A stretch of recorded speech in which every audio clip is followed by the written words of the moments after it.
topik utama yaitu pengerjaan buah mungkin sedikit mikro ya, sedikit teknis. Sementara kalau yang air sama sampah itu sebetulnya kelihatannya agak sedikit makro karena kita lihat masyarakatnya. Survei ini bertujuan untuk cari lokasi yang paling pas untuk kita. Nah nantinya pada 2-3 bulan ke depan kita akan mengadakan perjalanan bersama seluruh Portugal, mengajak untuk ke sana ya, jadi jalan-jalan karena udah lama kita nggak jalan-jalan bareng kan ya. Apa yang akan kita yang mau kita kunjungi, kemudian nanti juga Yani dan Uli juga akan menceritakan hal yang sama ya untuk air. Jadi kalau Lucy dan Lina itu lebih ke sampah, sementara Uli dan Yani itu lebih ke pengelolaan air. Ya, sementara Linda itu khusus survei ini terlaksana karena bantuan dari Linda yang punya banyak kontak person di NTT. Jadi terima kasih Linda buat semua bantuannya selama survei. Mudah-mudahan nanti dalam pelaksanaannya juga kita bisa lancar seperti kemarin. Oke, ya Nani terima kasih. Waktu program ini adalah program Baksos dan Peduli Lingkungan untuk dalam rangka Portugal ulang tahun 50 tahun. Kemudian kita pada saat tanggal 14 sampai tanggal 19 Maret itu berangkat ke Labuan Bajo dan ke Kabupaten Ngada, dua-duanya di Pulau Flores. Pemandangannya indah sekali. Cuman karena kita, seperti tadi Nani sudah jelaskan, tujuan dari survei kita ini adalah menentukan area di mana yang layak untuk dijadikan sasaran pendampingan pengelolaan sampah. Dua area yang yang kita pilih sebagai tentatif yaitu Labuan Bajo, Kabupaten Ngada. Labuan Bajo ada di Kabupaten Manggarai Barat dan di Ngada kita memilih 2 lokasi. Sebelum kita masuk ke topik kita, ini sebagai penjelasan awal aja supaya lebih terfokus gitu. Jadi sebagai lingkup kegiatan ini, kalau kita lihat isu dalam pengelolaan sampah itu ada beberapa, ada 5 ya, antara lain ada kebijakan dan regulasinya. Ini semua merupakan tantangan dalam pengelolaan sampah. Kenapa sih masalah sampah di Indonesia ini kok nggak mari-mari gitu kan? Terus dari segi finansial, kurang pendanaan, terus tidak tepat sasaran, tidak akuntabel lah istilahnya. Kemudian dari segi kelembagaan juga masih banyak kurang terkoordinasi dan lain-lain. Tapi kita akan membatasi dalam kegiatan ini di bidang sosial dan teknik operasional. Bidang sosial di sini kita karena regulasi udah ada, kita lihat 18 tahun 2008, kemudian turun ke peraturan pemerintah nomor 8 bagaimana, dan untuk sarana prasarananya dituangkan di dalam peraturan Menteri PUPR nomor 3 tahun 2013. Jadi kan mungkin dalam sarana prasarana PU rajin membangun TPA terpadu dengan adanya prasarana itu. Sedangkan dari merupakan edukasi masyarakat, nanti yang lebih kita akan memilah sampah menjadi organik dan anorganik, walaupun di dalam peraturannya itu lebih complicated lagi, tapi dengan memilih organik dan anorganik aja kita udah susah gitu ya. Jangan sampai saat ini masih kadang-kadang suka males gitu, on off lah intinya sih. Prioritas ya, jadi sudah banyak penerbangan ke sana. Sedangkan di Kabupaten Ngada pun ada penerbangan dengan selama 45 menit, tapi untuk darat kita akan perlu waktu. Penduduk setempat merespon baik Portugal dalam mengedukasi edukasi pengurangan sampah dari sumbernya. Nah, seperti kami disambut oleh beberapa, ada sekitar 10 kami disambut oleh kebetulan yang menjadi focal point merupakan tokoh masyarakat pendiri koperasi di sana, jadi punya anggota sebanyak 408 di seluruh. Kemudian yang terakhir kriterianya mendapat dukungan dari pemerintah daerah ini. Nah, setelah ditimang-timang, ternyata Labuan Bajo itu NGO yang bekerja di sana cawe-cawe gitu, baik yang internasional maupun yang lokal, tapi kurang merespon, dirasa kurang merespon niat kita untuk melaksanakan pendampingan di sana. Kemudian pemerintahnya pun hadir di dalam pertemuan di sini, tapi saya bagikan kuesioner yang sederhana pun tidak kembali gitu, tidak mendapat cukup data dasar dari kita putuskan yang dipilih adalah yaitu di Desa Legalipu, di mana tadi seperti saya sebutkan sebelumnya, Pak Wens sebagai pimpinan koperasi yang mempunyai anggota 408 orang itu akan menjadi fokus poin di situ. Kemudian di Desa Aimere Timur, Desa Aimere Timur ini penduduknya paling, ya ini sifatnya udah paling kekotaan, penduduknya paling banyak. Di situ ada SMA Negeri Aimere yang kepala sekolahnya juga merespon niat melaksanakan pendampingan ini. Jadi untuk sementara kelihatannya kita akan memilih 2 lokasi ini untuk nanti melaksanakan pendampingan. Nah, ini adalah jadwal kegiatan selanjutnya, timeline-nya. Jadi tanggal 14 sampai 19 itu survei pendahuluan di Labuan Bajo dan Kabupaten Ngada. Kemudian kami atau kita merencanakan bulan Juni 2023 itu kita pelaksanaan edukasi masyarakatnya berupa ya semacam training of trainer lah gitu ya, bagaimana Lina nanti mengajarkan bikin ekoenzim, terus kemudian bagaimana kita membuat kompos dengan skala rumah tangga dan kompos skala komunal.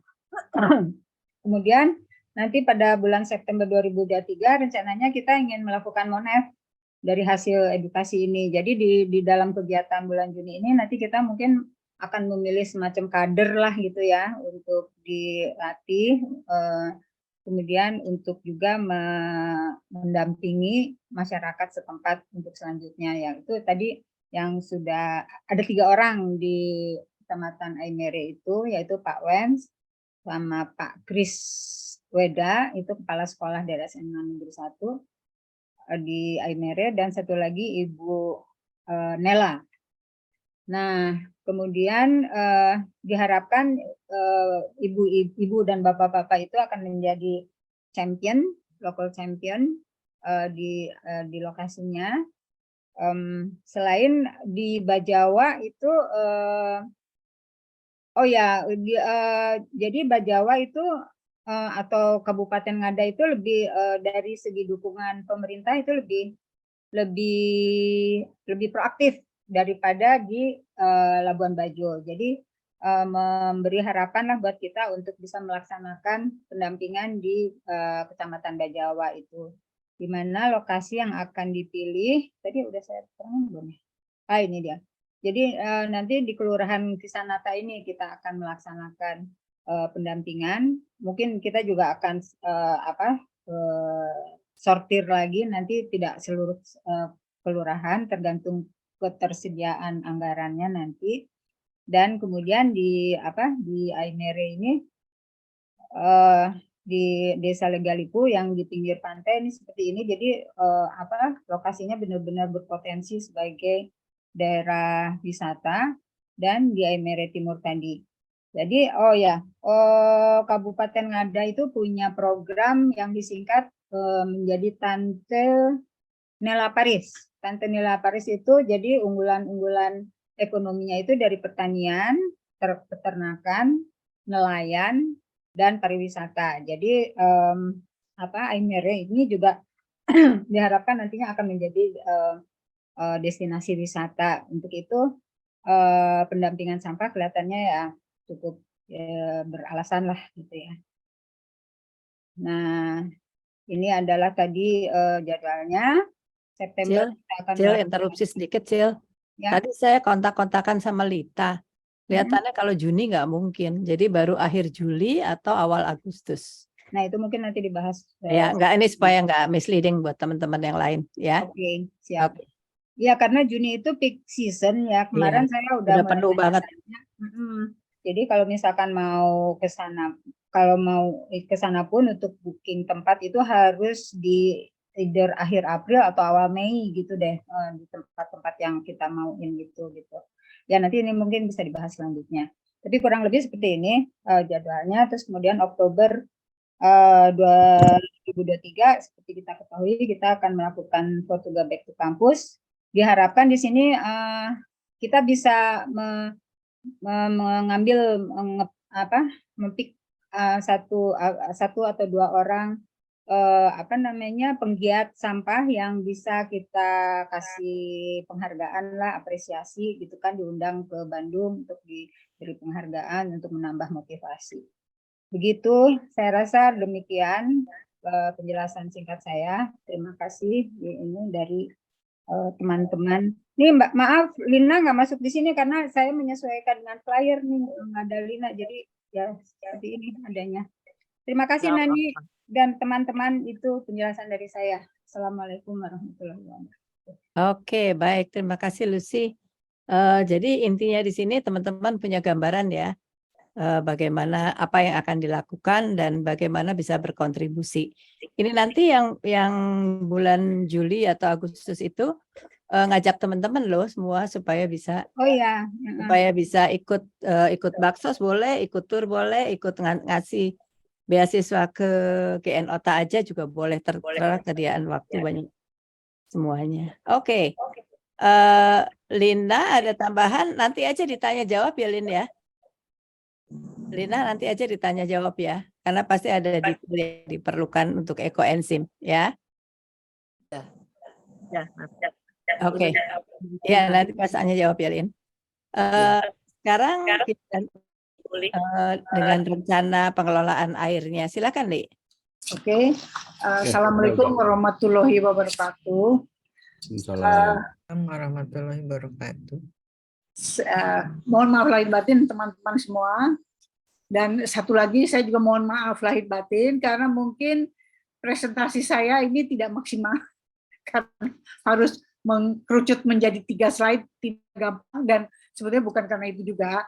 Kebetulan cucu saya yang dari jauh datang dan proses ini dititipkan ke saya di mana orang tuanya mau berdua-dua saja gitu.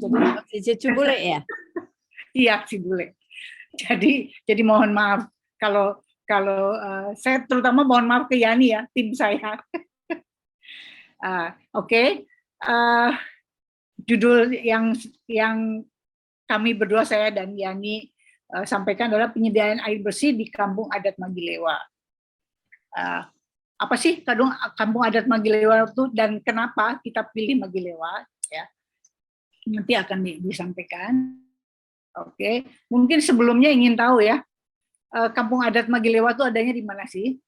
Dan supaya teman-teman semua tahu bahwa kenapa kita tahu-tahu menuju ke Magilewa ya. Karena kita memang ingin mendukung apa yang sudah dilakukan oleh ITB, Linda bersama LPPM ITB-nya, di mana Linda membantu pengembangan ekonomi dari masyarakat Desa Inerie di Nusa Tenggara Timur ya, Lin ya. Kemudian kami juga dengar dari Linda bahwa di situ ada kampung adat yang cantik sekali, tetapi banyak masalah air terutama.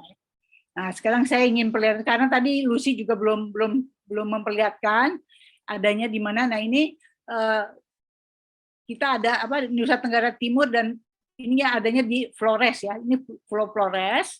Dan Kabupaten Ngada itu kira-kira ada di tengah sini. Di sini diperlihatkan. Kabupaten Ngada ini cukup besar. Di sini diperlihatkan, ini sebetulnya di sini nih ada Gunung Inirie ya. Gunung Inirie ini di Ngada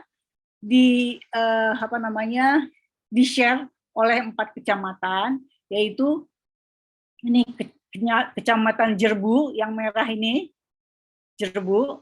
Kemudian ini Bajawa, ini Aimere, di mana Lucy dan Lina akan melakukan baksosnya. Kemudian yang kecil yang di bawah adalah yang ini adalah Inerie ya, Kecamatan Inerie. Dan Magilewa itu adanya di Inerie. Kalau kita lihat ini Inerie ini cantik sekali ya. Saya kira teman-teman bisa kalau googling itu lihat Magilewa itu adanya di mana.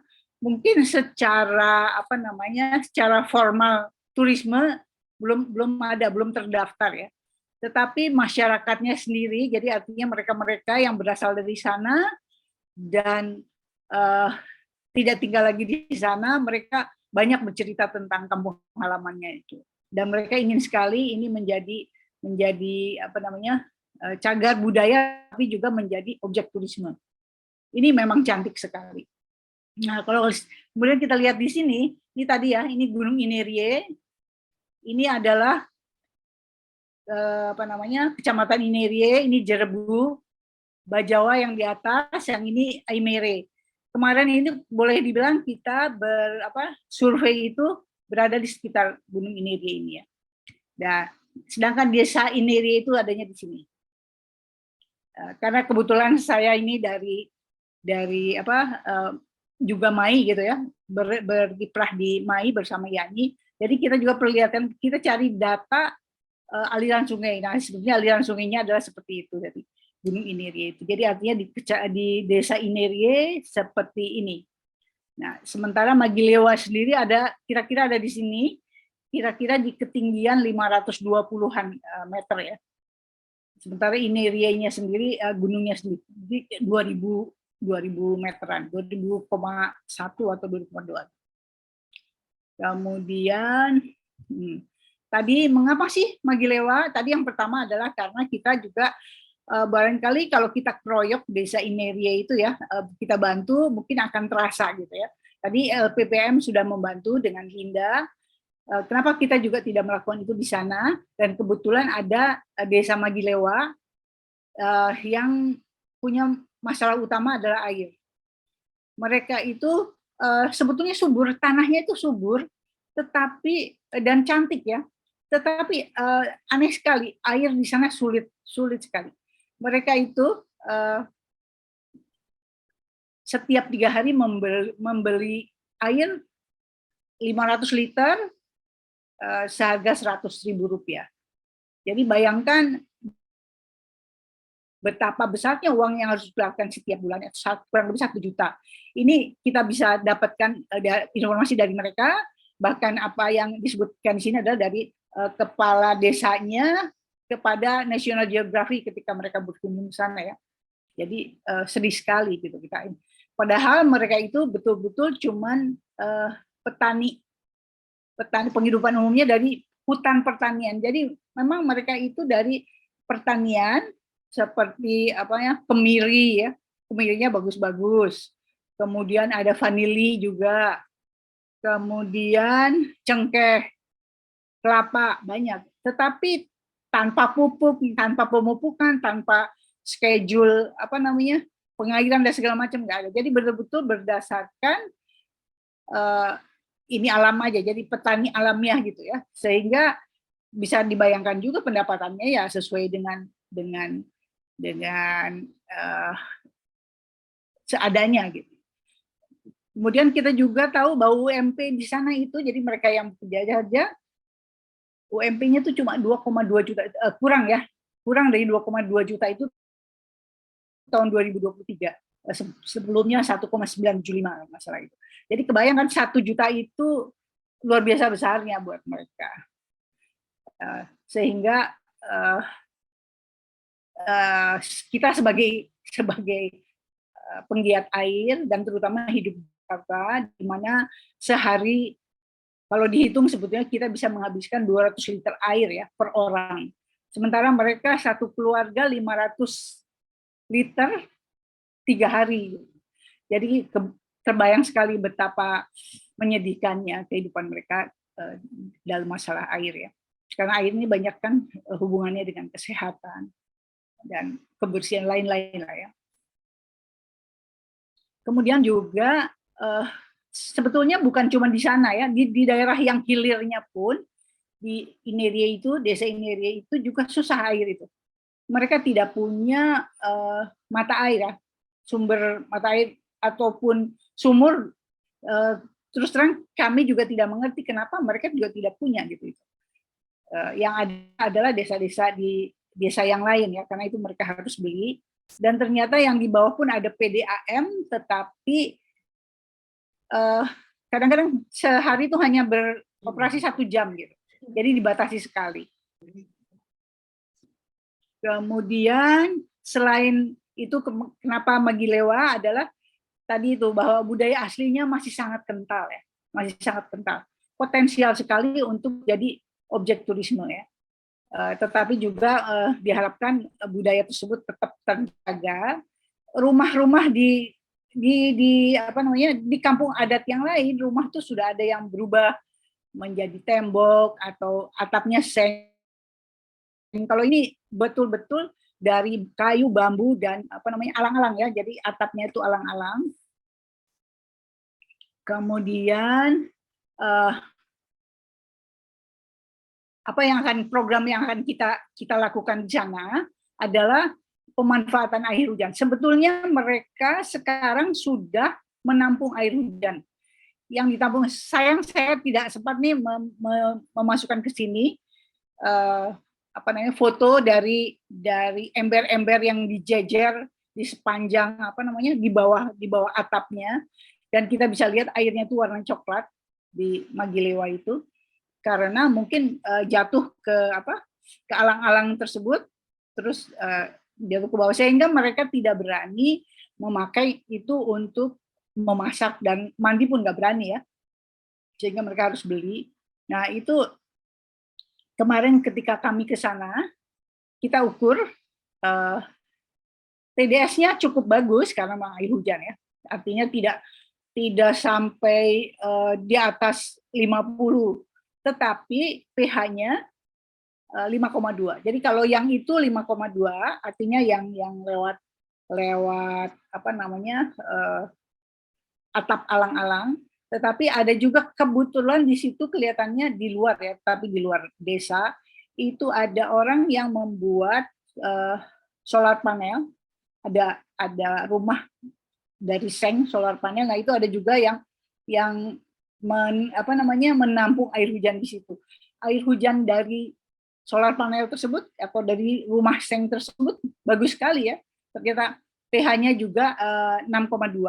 Kalau yang tadi 5,2 jadi masih asam ya, masih asam sekali. Yang ini 6,2 walaupun masih di bawah 7, saya kira tidak terlalu sulit untuk menaikkan sedikit. Dan pH-nya juga rendah sekali, di bawah 20 ya. Jadi ininya cukup bagus. Nah, sehingga kita mengusulkan ya, atau kita sangat ingin untuk membantu mereka untuk pemanfaatan air hujan, yaitu dengan menginikan tangki ya. Jadi bukan ember-ember yang dijejer seperti yang sekarang mereka lakukan, tetapi tangki tentunya dengan filter untuk memperbaiki pH-nya dan warnanya ya. Jadi filternya itu kita sebetulnya sudah mencari tahu lah. Mungkin banyak teman-teman dari kita juga yang sudah tahu. Itu akan kita coba dulu apakah bisa memperbaiki kekeruhan. Karena kalau menurut yang kita lihat, kita baca, itu bisa ya. Jadi kita ini kan seperti itu. Nah, di sini diperlihatkan bahwa kita akan memberikan kepada 50 keluarga. Sebetulnya tepatnya Magilewa ini ada 51 keluarga dan 218 orang ya, dengan penduduk yang 218 orang. Itu berita terakhir yang saya terima dari pejabat kepala desa yang sekarang ya, Pak Emil. Kemudian kami juga melihat dari data-data aliran sungai bahwa sebetulnya sungai itu ada. Tetapi ketika kami datang ke sana, ternyata mereka sebut itu sungai mati. Karena rupanya tanahnya tuh daya serapnya tinggi sekali ya. Jadi tidak sempat mengalir sampai ke bawah, tapi sudah mengalir ke vertikal ke bawah ya. Jadi bukan ke arah lerengnya gitu ya. Nah, cuman memang ada beberapa titik jadi ada orang yang punya cuman bukan di Magilewa ya, di Ineri sebelah atas, di Ineri, desa Ineri bagian lebih atas, di kebun yang berupa hutan itu ada air sumber air yang kecil gitu loh, hanya cukup untuk mereka sendiri ya. Mereka memang kelihatannya tidak punya ide atau keinginan untuk menggali lebih jauh ke bawah gitu. Jadi hanya ditampung aja, dan biasanya ditampung sore terus pagi diambil gitu ya. Jadi oleh pemilik itunya ya. Itu hanya satu kebetulan. Kemudian kita juga lihat bahwa ada jembatan. Jadi antara jalan dan aliran air yang kita lihat itu ternyata ada jembatan. Sehingga kita akan melakukan bersama-sama dengan mereka ya, melakukan penggalian di daerah situ dekat jembatan untuk melihat kedalaman airnya sebetulnya berapa. Menurut kami kelihatannya tidak terlalu dalam karena di situ tumbuh subur tanaman. Jadi nggak mungkin lah kalau nggak ada air, kalau di situ tumbuh tanamannya subur sekali. Sehingga menurut kami itu bisa digali. Nah, cuma mereka kemarin minta supaya dilakukannya awal Mei atau bulan Mei ya, setelah hujan tidak terlalu banyak. Nah, sehingga yang program kedua adalah membuat sumur gali atau membendung ya, seperti jadi kita juga akan meneliti yang tadi yang di kebun orang itu, karena itu pasti itu di aliran sungai mati itu. Nah, kita akan jadi ada dua, apakah bikin sumur gali di dekat jembatan atau membendung yang tadi itu yang di kebun orang, atau aliran dia dari situ lah ya. Kita akan buat galian atau akan melakukan sesuatu sebelum kita lakukan ini. Bersama-sama dengan mereka ada beberapa dari anggota masyarakat dan juga sebagai pejabat desa ya, yaitu Pak Vinus dan Pak Emil yang sampai sekarang kita terus berkomunikasi. Nah, jadi ini kira-kira programnya adalah ini dengan total sekian. Saya kira itu dari saya. Saya sekali lagi minta maaf karena mungkin gambarnya kurang banyak, padahal biasanya banyak sekali. Sekian teman-teman, barangkali kalau ada yang mau ditanyakan silakan. Kita tanya jawab nanti ya, Li ya. Ya, oke. Supaya waktunya lebih efektif. Ya, ini ada cerita tentang wisata NTT supaya teman-teman banyak yang tertarik untuk ikut. Baik, Nani. Minta bantuan Uli untuk tayangin paketnya. Oke. Baik, terima kasih Nani. Selamat malam teman-teman. Menurut saya tadi sudah kelihatan cantiknya NTT yang akan kita kunjungi. Jadi saya tidak mengulang lagi dengan gambar-gambar yang menarik. Saya cuma ingin menyampaikan informasi mengenai paket wisatanya. Bisa diminta, boleh saya share lagi, Nan, karena Nah, baik, jadi ada 3 opsi untuk trip ke NTT. Kenapa 3 opsi? Karena daerahnya itu antara laut dan gunung sedemikian dekat, dua-duanya cantik, jadi ditawarkan 3 opsi. Yang pertama itu opsi yang mau lihat laut juga ngelihat gunung gitu. Ini jadi agak panjang, 8 hari 7 malam.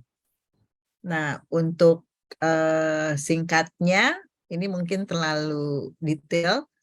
Untuk singkatnya, saya sampaikan bahwa yang 4 hari itu di laut, kemudian yang 3 hari di gunung, yang tadi totalnya 8 hari 7 malam itu. Nah, karena agak panjang waktunya, memang biayanya jadi agak besar, 11 juta per orang itu di luar tiket. Nah, yang di laut itu kita akan keliling-liling lautan dengan pinisi. Nah, mungkin pinisinya itu yang agak mahal, sehingga keluar angka 11 juta. Dan ada persyaratan bahwa itu bisa dilakukan kalau pesertanya lebih dari 10. Nah, paket kedua, ini paket ke gunung. Jadi ke gunung tuh tempat kita melakukan baksos 5 hari 4 malam. Biayanya tentunya menjadi lebih murah, 6 juta per orang. Detailnya ada di situ, tapi mungkin sekarang belum saatnya kita bahas.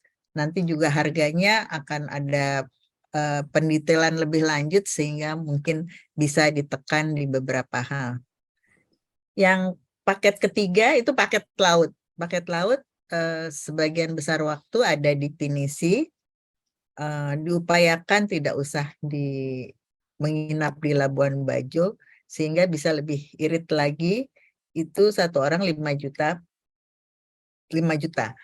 Nah, yang menjadi tadi sudah disebutkan menjadi perhatian perlu sekali karena Juni dan Juli itu sudah penuh banget gitu, jadi high season, mungkin anak sekolah dan liburan dan sebagainya. Jadi memang disarankan kita kalau ke sana tuh akhir Agustus atau September. Nah, ini nanti jadi pertimbangan kapan baksos akan dilakukan sehingga waktunya bisa klop. Sementara itu yang bisa saya sampaikan. Nani, terima kasih. Oke, terima kasih Yani. Saya sendiri belum pernah ke sana, tapi kalau lihat gambar-gambarnya kayak Desa Magilewa segala itu cantik sekali ya. Jadi mungkin nanti Cantik banget. kita akan diskusikan apa yang akan kita lakukan. Tapi sebetulnya sih idenya sekali berangkat kita bisa melakukan 3 hal tersebut ya. GNOTA, baksos, dan sekalian jalan-jalan gitu ya. Seperti yang dilakukan pada waktu survei kemarin. Mungkin kita ambil opsi yang paling enak buat kita lah. Tapi ini masih diskusi dasar ya. Teman-teman kalau punya saran bisa sampaikan ke kami lah, salah satu di antara kami. Nah, sekarang sampai pada topik yang paling utama, yaitu Linda dengan pengeringan buahnya. Kita langsung aja ya Linda. Oke, bentar saya share screen ya, langsung aja share screen. Oke, pertama-tama terima kasih atas waktu yang diberikan. Selamat malam teman-teman semua. Pertama-tama juga saya ucapkan selamat Hari Raya Idul Fitri. Mohon maaf lahir dan batin. Pada kesempatan ini saya akan mempresentasikan kegiatan yang dilakukan bersama dengan tim melalui program pengabdian kepada masyarakat FTI dan LPPN ITB, yaitu terkait dengan pengeringan buah ramah lingkungan di Lembang dan di NTT. Kegiatan ini sudah berlangsung sejak tahun 2021 dan masih berlanjut hingga saat ini. Mengapa kok yang diambil topiknya pengeringan? Pengeringan memang merupakan salah satu metode untuk pengawetan makanan yang sudah dikenal sejak zaman dulu kala. Nenek moyang kita misalnya mungkin sudah jauh ya, sudah lama sekali membuat ikan asin dari ikan segar, melakukan pengeringan padi, daun atau bunga yang dibuat menjadi teh, singkong menjadi tapioka yang selanjutnya menjadi kerupuk, dan lain-lain. Sebetulnya apa sih yang terjadi dengan pengeringan? Manfaat dari pengeringan itu apa? Yang pertama adalah mengurangi kadar air dari produk atau bahan pangan yang kita ingin proses. Ini gunanya untuk mengurangi kerusakan produk akibat aktivitas dari mikroorganisme atau reaksi lainnya pada saat penyimpanan. Di samping itu, yang diinginkan dengan teknologi pengeringan adalah atau dengan pengeringan, umur simpan produk menjadi lebih panjang. Tidak bergantung pada cuaca dan lebih higienis. Memang pengeringan bisa dilakukan dengan menggunakan sinar matahari. Tetapi kalau kita menggunakan lemari pengering, biasanya nanti akan kita lihat juga gambar-gambar kalau kita menggunakan lemari pengering, ya binatang tidak akan naik ke atasnya, kemudian jalan-jalan di atas makanan yang dikeringkan. Kemudian dengan teknologi pengeringan kita juga bisa menjaga nutrisi dan sifat antioksidan dari produk tersebut dengan mengatur temperatur. Temperatur yang digunakan misalnya tidak terlalu tinggi. Kemudian juga ini akan membuat produk menjadi bernilai tambah dan dapat dikomersialkan. Seperti yang kita ketahui, permasalahan utama pada saat musim panen adalah jumlah produk yang berlimpah. Supply jauh lebih besar daripada demand, sehingga harga jual menjadi jatuh. Karena itu perlu penanganan agar umur simpan menjadi lebih panjang dan nilai ekonomi meningkat, serta produk tetap dapat dijual dan diperoleh di luar musim panen. Proses yang bisa digunakan antara lain adalah pengeringan. Memang ini agak sederhana. Perlu kita ketahui bahwa menurut FAO pada tahun 2019 loss atau kehilangan pada saat panen itu bisa mencapai 40% untuk buah maupun juga sayur-sayuran. Pada program pengabdian pada masyarakat ini yang dilakukan adalah di dua daerah. Satu di daerah Lembang, yaitu di Desa Jayagiri dengan program PPMI atau FTI pada tahun 2021 dan diteruskan dengan program LPPN pada tahun 2002 di Desa Suntenjaya. Yang kedua adalah di NTT, di Desa Inerie ini. Ini merupakan program dari LPPN ITB pada sejak tahun 2021 dan sekarang masih berlanjut sampai hari ini dan mungkin masih akan ke depan masih akan berlanjut juga. Pengeringan di Desa Jayagiri, Lembang ini awalnya sebetulnya untuk pengeringan daun stevia seperti yang kita lihat di dalam gambar ini. Juga mereka menghasilkan juga biji-biji kopi, itu juga sempat dikeringkan dengan menggunakan lemari pengering ini. Nah, awalnya sebetulnya untuk mengeringkan daun stevia. Stevia itu apa sebetulnya? Daun stevia atau gula stevia itu merupakan gula alami dengan tingkat kemanisan antara 300 sampai 500 dari gula biasa, gula sukrosa, gula yang kita kenal sehari-hari. Dan kalorinya itu 0, sehingga sesuai sebagai gula diet alami. Cuaca yang tidak menentu di Lembang sering membuat daun stevia menjadi busuk, sehingga perlu teknologi atau proses pengeringan agar supaya warna itu tetap baik dan tidak banyak daun yang rusak. Kemudian daun yang sudah kering ini akan dijadikan bubuk tepung dan dicampur dengan teh atau minuman yang lainnya. Kalau di pabrik, daun stevia ini diekstraksi sehingga akan didapatkan kristal-kristal dari gula stevia yang memang juga dipakai misalnya di beberapa gula-gula sintetik yang beredar di pasaran. Kemudian ini adalah pengeringan produk kebun di Desa Suntenjaya, Lembang. Awalnya untuk mengeringkan buah dan sayuran, tetapi saat ini semua pengering diantri untuk mengeringkan lemon, buah lemon.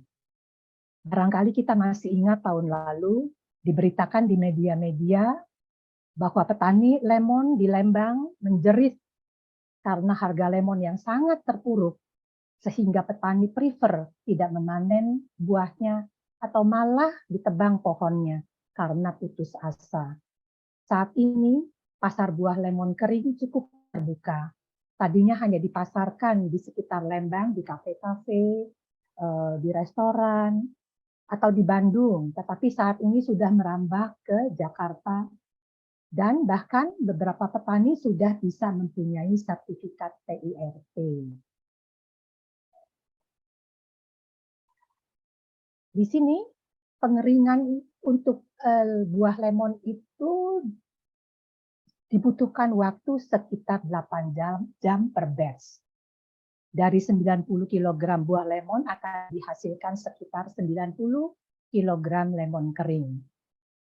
Petani ini menggunakannya dengan 3 shift ya, dengan kalau dalam 24 jam mereka bisa mengeringkan untuk 3 batch begitu. Harga segar itu sekitar 3.000 per kilogram.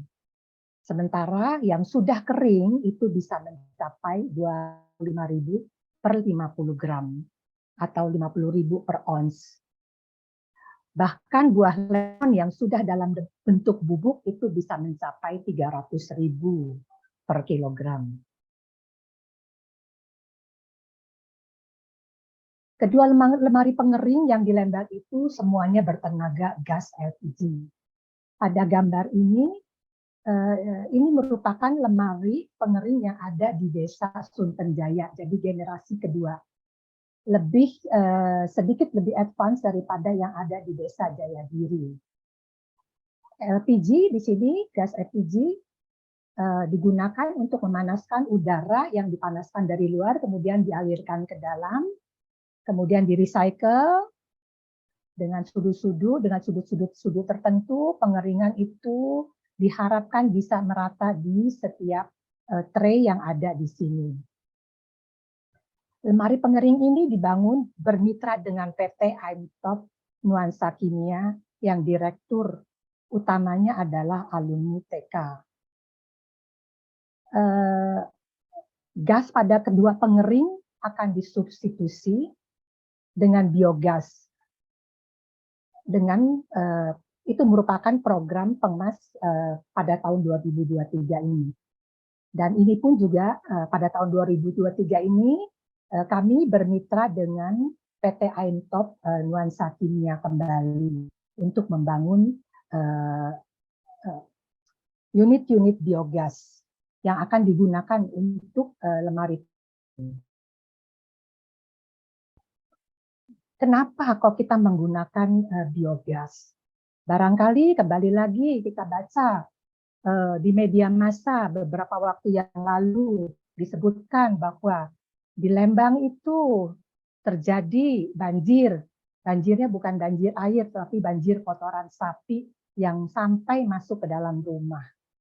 Dengan populasi sapi yang mencapai 20.000 ekor, kotoran sapi yang dihasilkan akan banyak sekali. Dan ini merupakan masalah. Sehingga perlu dikelola atau lebih baik lagi kalau bisa dimanfaatkan menjadi biogas atau kompos. Kotoran sapi yang dimanfaatkan untuk media maggot Seperti di sini kita lihat ya, dengan program PPNI tahun 2023, kotoran sapi ini akan digunakan sebagai media pembiakan maggot. Maggot saat ini merupakan potensi bisnis yang sangat menggiurkan. Harga jual maggot basah itu bisa 400.000 per kuintal. Maggot kering itu sampai 2 juta per kuintal. Teman kita Mindo itu adalah ahli dalam pembiakan maggot ini. Pak Mindo sudah sejak bertahun-tahun yang lalu, sudah sejak lama membina para petani di daerah Jawa Timur untuk pembiakan maggot ini. Barangkali nanti kita bisa tanya-tanya ke Pak Mindo mengenai pembiakan maggot ini. Kemudian, seperti yang dikatakan tadi, saat ini kedua lemari pengering sering diantri oleh petani di Lembang untuk mengeringkan buah lemon.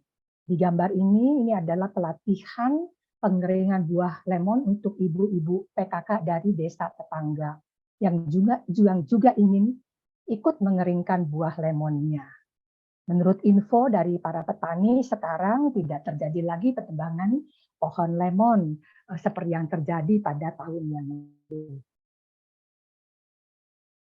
Ini adalah produk dari lemon kering. Ini ya, penampilannya tidak cantik ya, tetapi saat ini memang termasuk yang disukai, masuk ke kafe-kafe, restoran-restoran dan sebagainya.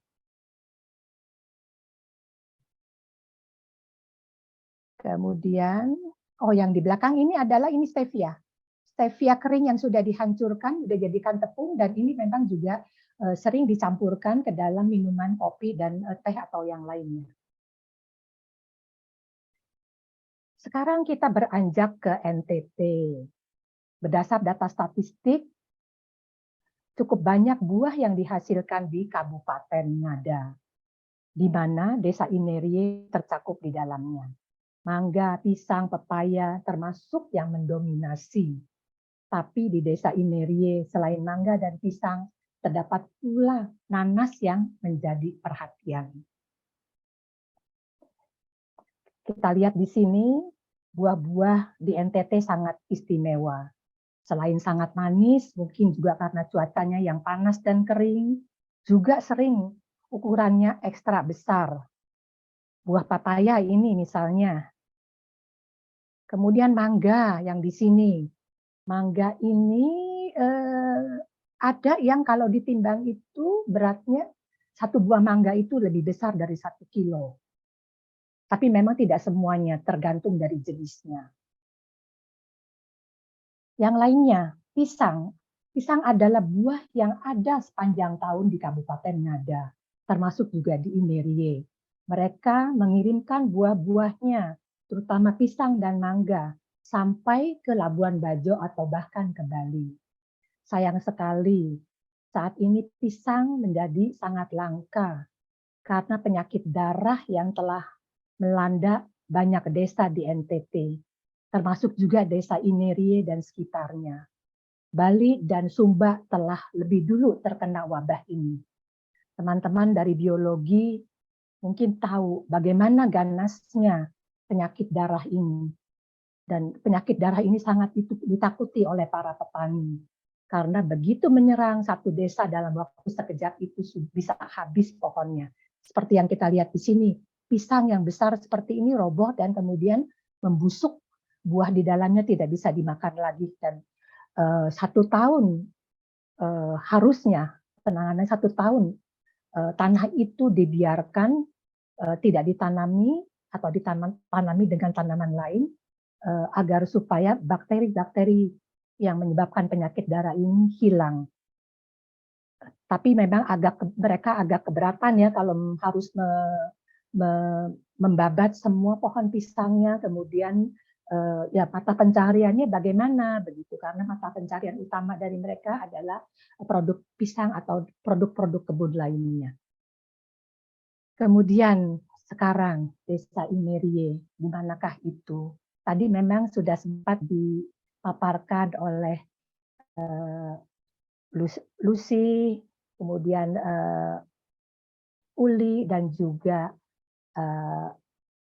yakni di mana kira-kira desa Inerie itu. Kita lihat peta ini adalah sebelah kiri ini adalah Labuan Bajo, kemudian yang merah ini adalah desa Inerie, kemudian ini adalah Bajawa. Kalau dari Labuan Bajo di sini untuk bisa mencapai Inerie kita perlu menempuh perjalanan panjang, yaitu sekitar 8 jam jalan darat dengan jalan yang berliku penuh dengan belokan turun naik yang curam. Harus betul-betul handal untuk dapat mengemudi di sini. Tapi secara umum jalan di sana memang cukup mulus dan baik. Atau kalau tidak, kita bisa juga terbang ke Bajawa dari Labuan Bajo. Jadi dari Labuan Bajo tadi kita terbang ke sini, kemudian dari Bajawa kita bisa melakukan jalan darat sekitar 2 jam untuk mencapai desa Inerie ini.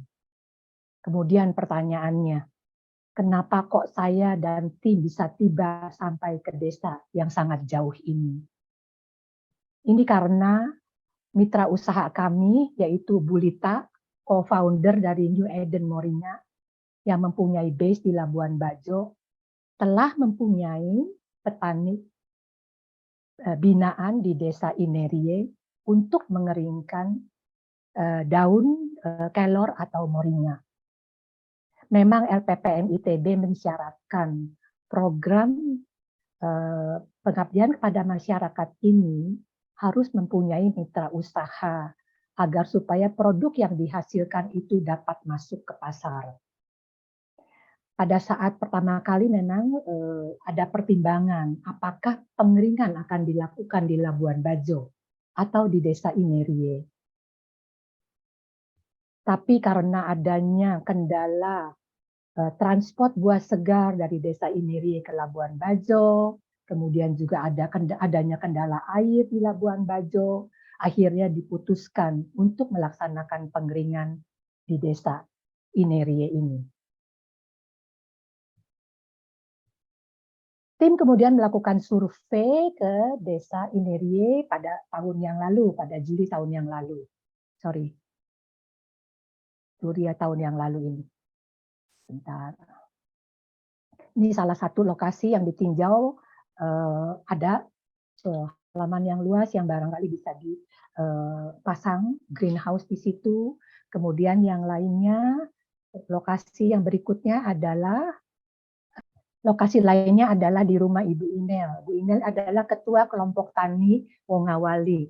Ini merupakan kelompok tani seperti yang dikatakan tadi binaan dari Ibu Lita. Di sini kita lihat adalah rumah dari Ibu Inel yang mempunyai luas ruangan ini yang di belakang ini mempunyai luas sekitar 5 kali 4 meter persegi.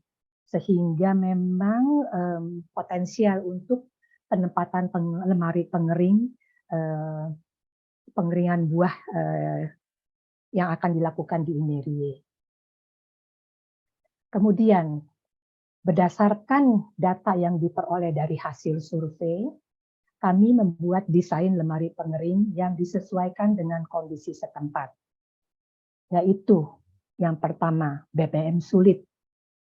Hanya ada minyak tanah, bensin harus ke desa tetangga, atau beli eceran per botol itu sampai 20.000.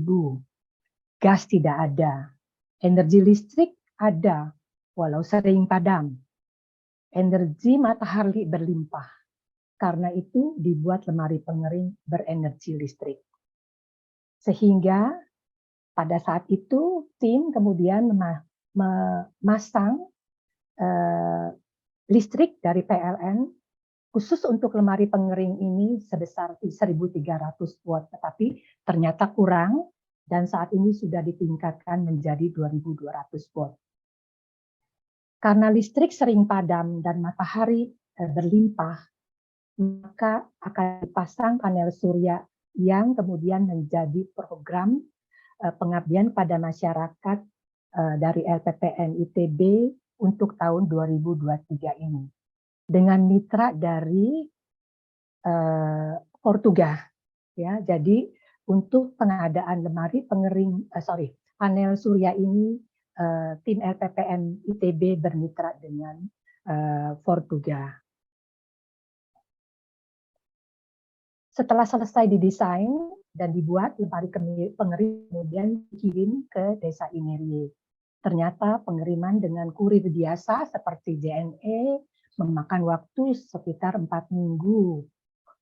Sehingga untuk mempercepat waktu diputuskan untuk mengirimkannya secara estafet, yaitu dari Bogor, karena memang ini lemari pengeringnya pada saat itu dibuat di Bogor, ke Surabaya dulu, kemudian itu dengan kurir biasa, Bogor-Surabaya itu tidak masalah, dengan JNE, dari Surabaya kemudian meminta bantuan kenalan dari mitra Ibu kita untuk mengirimkannya melalui kapal ke Labuan Bajo. Pada gambar ini adalah saat lemari pengering sudah diturunkan dari kapal di Labuan Bajo dan dipindah ke mobil pick-up yang dicharter untuk mengantar sampai ke Desa Inerie. Akhirnya, lemari pengering dengan dikawal oleh 3 asisten dapat tiba dengan selamat di malam hari, karena memang seperti yang dikatakan kalau kita mau jalan darat dari Labuan Bajo ke Inerie itu lama 8 jam dan memang disarankan untuk jalan pada saat matahari sebelum matahari terbenam, karena pom bensin tutup pada jam 18. Akan sulit. Kemudian juga tidak ada penerangan di sepanjang jalan. Ya, dan kemudian dengan bantuan para asisten, lemari pengering ini bisa terpasang dengan baik di ruangan Bu Inel seperti yang tampak dalam gambar. Pada gambar ini diambil atau foto ini diambil pada saat tim melakukan survei pada Maret yang lalu. Tampak Pak Niko di sini, Kabak Perekonomian dan Sumber Daya Alam dari Kabupaten Ngada diutus oleh Bupati untuk mendampingi tim ya, melakukan kegiatannya, termasuk juga di sini Ibu Camat dari Inerie ikut mendampingi kegiatan LPPM ITB maupun juga ke Portuga. Kemudian serah terima dari lemari pengering berlangsung pada bulan November, akhir November 2022. Pada kesempatan tersebut dilakukan juga pelatihan kepada Poktan Wongawali, mulai dari pengirisan dengan slicer, peletakan dalam rak, kemudian juga pengoperasian alat, temperatur yang digunakan itu sekitar 45 sampai 55 derajat. Bahkan kelembapan maksimum itu sampai 90 derajat, itu sudah harus dikeluarkan udara dari lemari pengering. Dan lama pengeringan itu sekitar 8 sampai 18 jam, tergantung dari jumlah dan ketebalan dari bahan. Di sini para petani tanpa aba-aba, kita lihat di sini ya, tanpa aba-aba langsung segera menggunakan masker, tutup kepala, sarung tangan sesuai dengan SOP dari Bu Lita saat mereka menangani pengeringan morinya. Kemudian ini adalah gambar-gambar yang dikirimkan oleh para surprise sekali pada saat kami baru tiba di Bandung pada akhir November yang lalu. Baru saja tiba di Bandung, kemudian para petani Wongawali sudah menayangkan foto-foto ini beserta produk-produk pisang yang mereka hasilkan. Ya, kami sangat kagum dengan antusiasme mereka. Ini adalah berbagai produk yang mereka hasilkan, ada pisang kering, di sini nasi kering, kemudian juga yang terakhir adalah pisang kepok kering, labu kuning kering, kelapa kering. Memang ini labu kuning dan kelapa memang karena pisang menjadi langka dengan adanya penyakit, jadi hasil-hasil kebun yang lain juga ikut dikeringkan. Adalah contoh produk yang dicoba untuk dikemas secara ya dengan menggunakan aluminium foil begitu. Tapi karena saat ini belum ada sertifikat PIRT, produk tidak bisa dijual secara luas di pasar.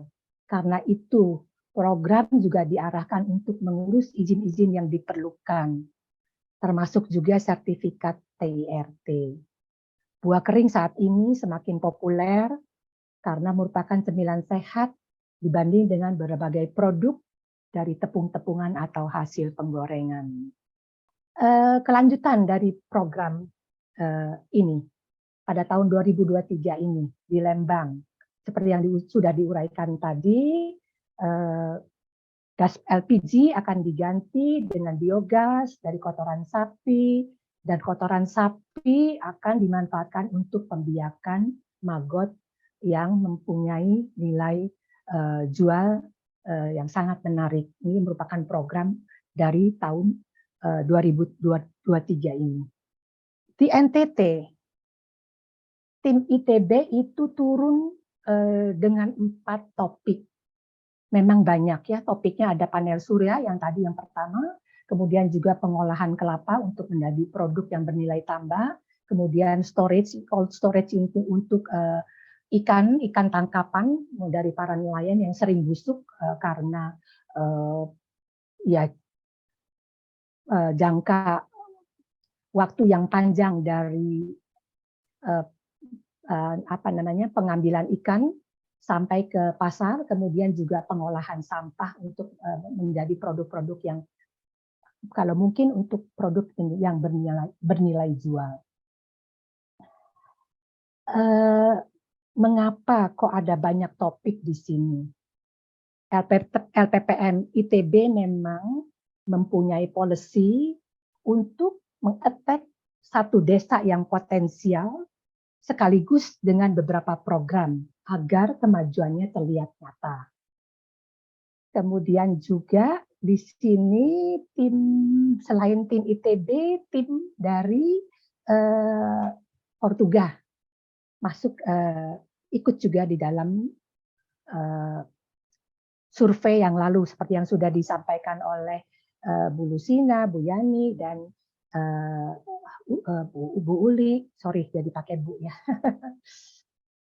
Kemudian di sini memang pada kesempatan ini tim sempat diterima langsung oleh Bupati Kabupaten Ngada, Pak Andreas Paru, yang dengan sangat antusias menyambut program yang dilaksanakan.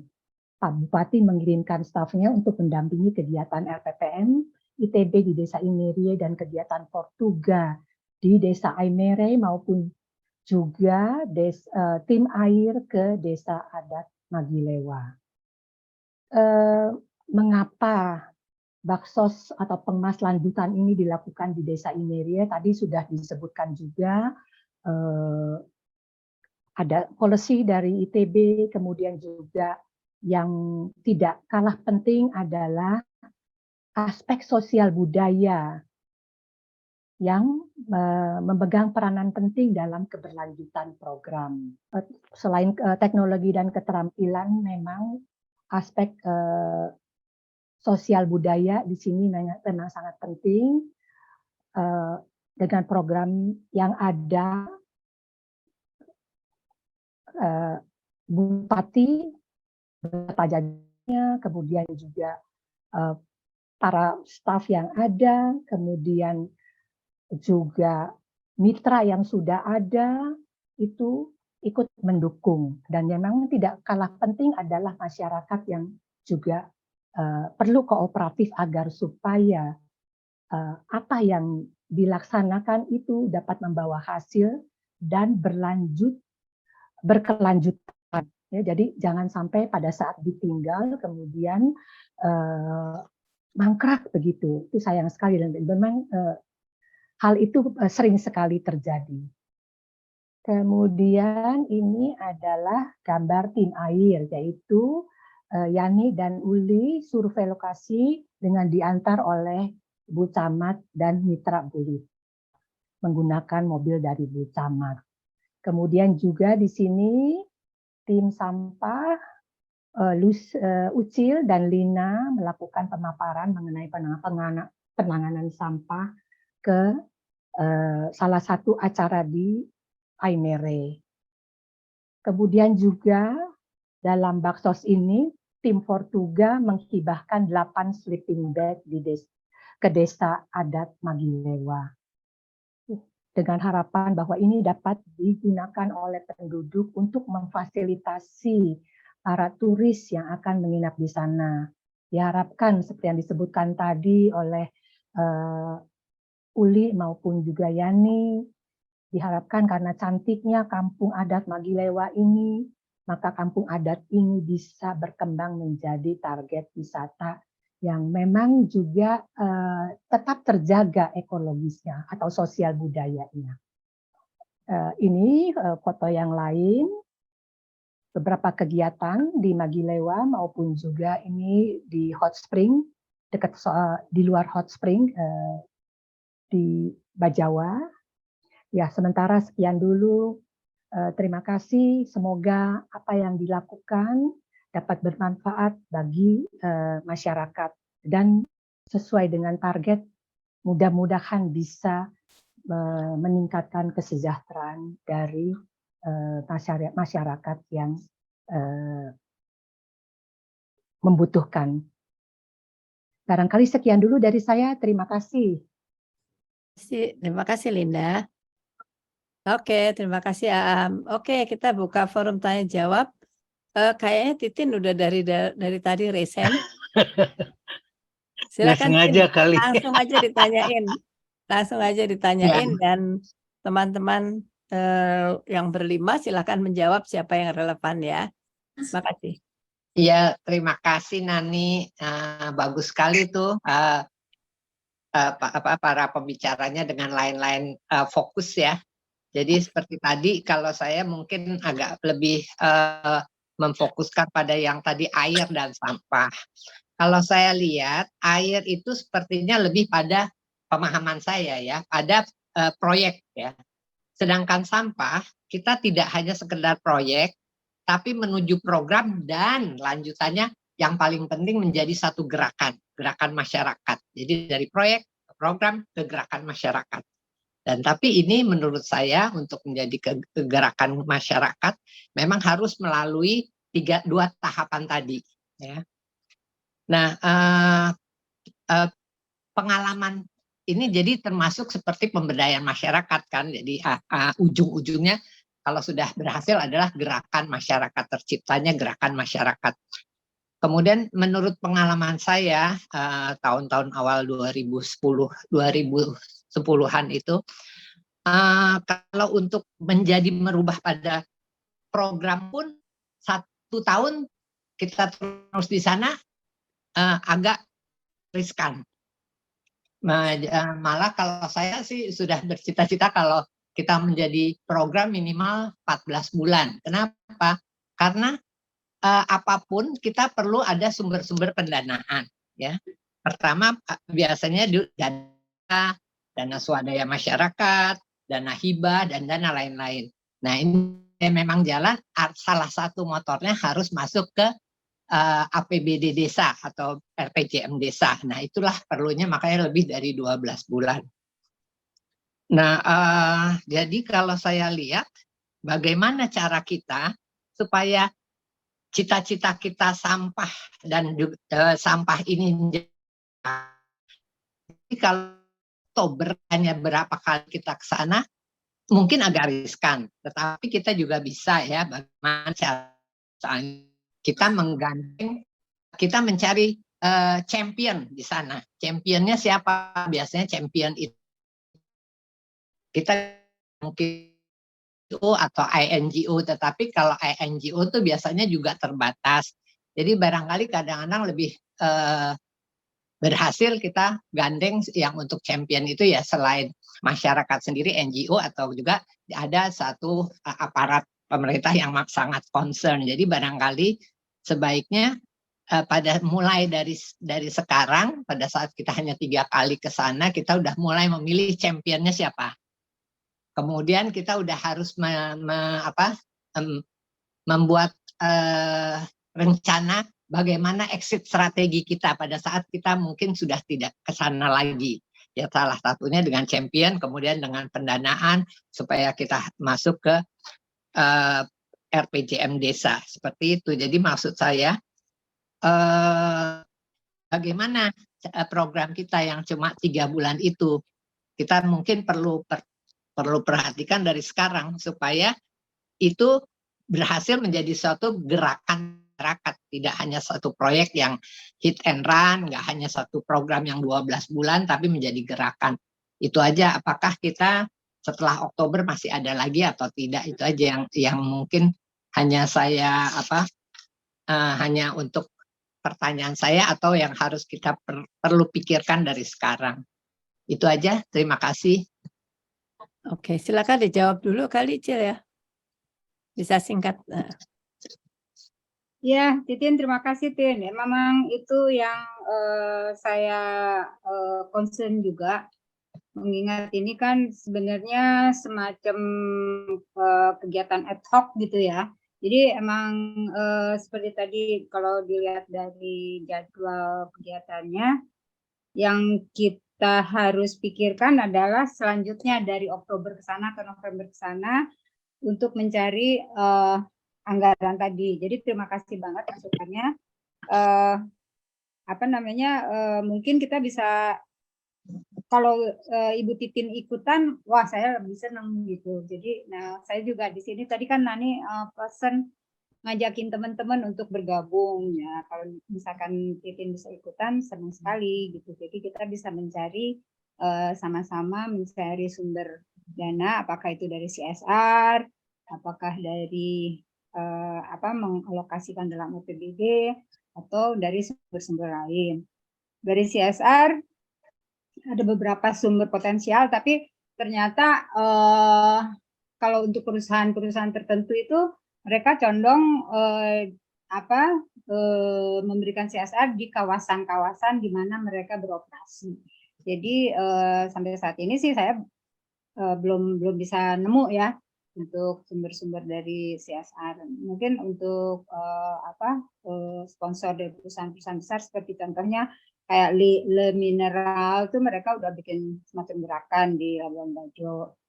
Nah sekarang kita Labuan Bajo itu laku karena menjadi destinasi wisata. Tapi kalau di Aimere di Kabupaten Ngada itu masih calon lah. Mereka juga berambisi untuk menjadi kawasan wisata. Di situ ada semacam indigenous biodiversity kayak semacam komodo katanya yang bisa menjadi satu daya tarik.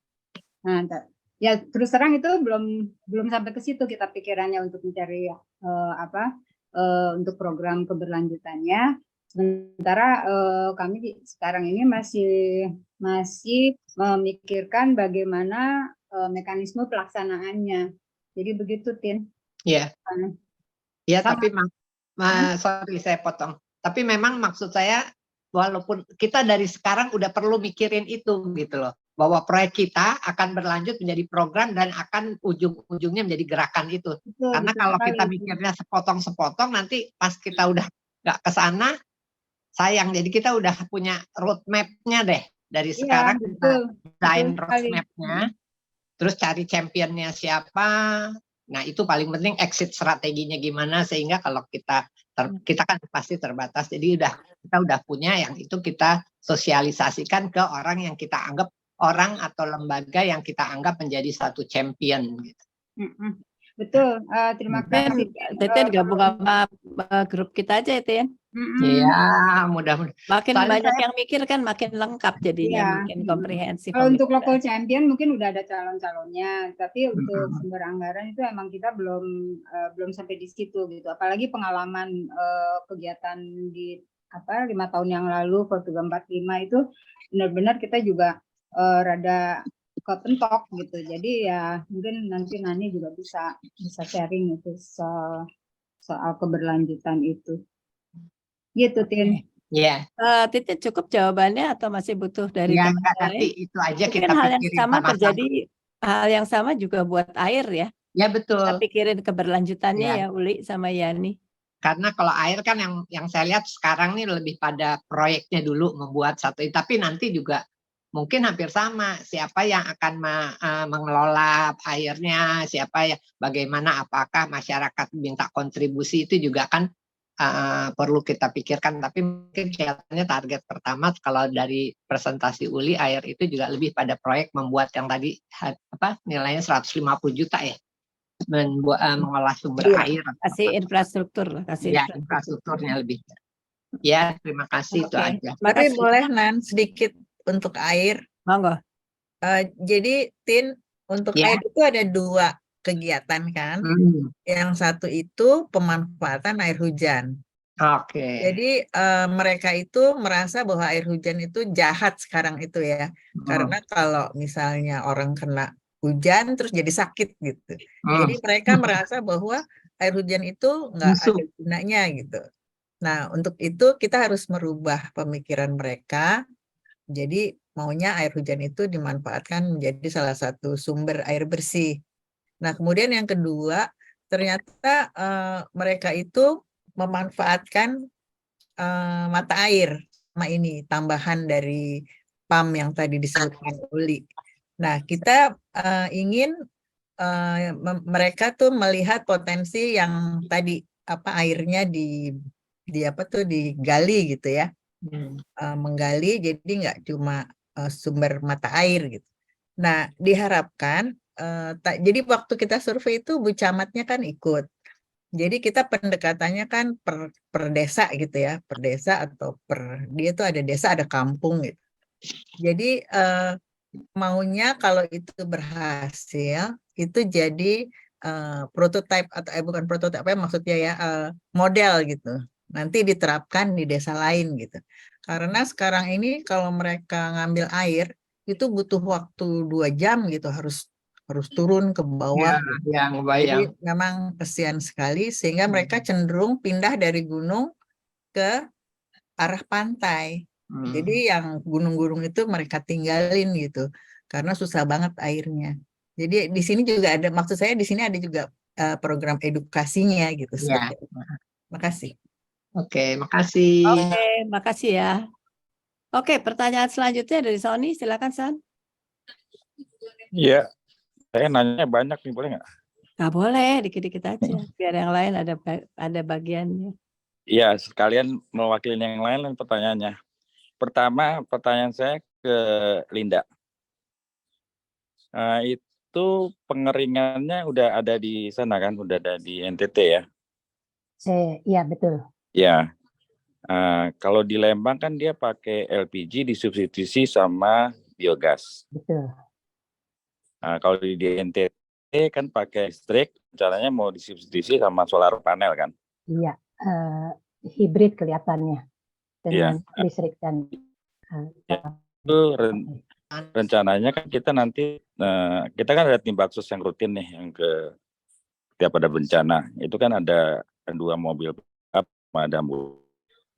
Itu rencananya nanti kita mau bawa solar panel sama-sama timnya Bambang Tuki. Bambang Tuki itu pengalaman di NTT.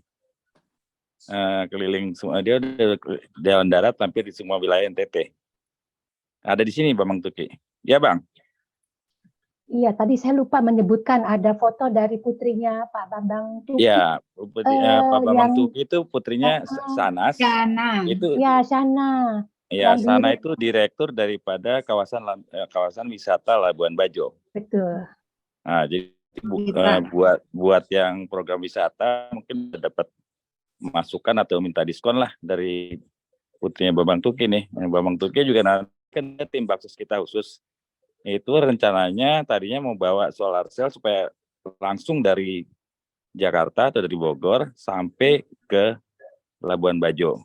Oh ya, Jadi benar. nanti kita ada tim jalan darat Oh ya, bagus buat sekali. itu. Nah, terus juga kebetulan tim Baksos kita yang di Cigenang itu punya tempat gratis tapi di Sumbawa. Kalau mau mampir ke sana itu ada tempat gratis bisa lebih buat 100 warga Oh, gitu. Dan bisa baksos juga di sana. Karena mereka selama ini mereka baksos di sana. Nah, itu yang saya mau tanya, kenapa di NTT tidak pakai LPG disubstitusi juga dengan sapi? Apa nggak ada sapi di NTT? Babi kalau di sana. Babi kalau ada. Nah, Sebenarnya kotorannya kan bisa jadi biogas di mm, situ.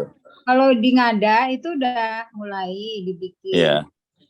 biogas. Kemarin kita ngobrol sama aparat dinas lingkungan hidup. Mereka udah 4 tahun sih menggunakan itu biogas. Yang mungkin itu bisa diedukasikan juga, bisa disosialisasikan juga. Cuman aku sadar diri nih karena anggaran kita terbatas, jadi ya mungkin sebagai wacana aja gitu.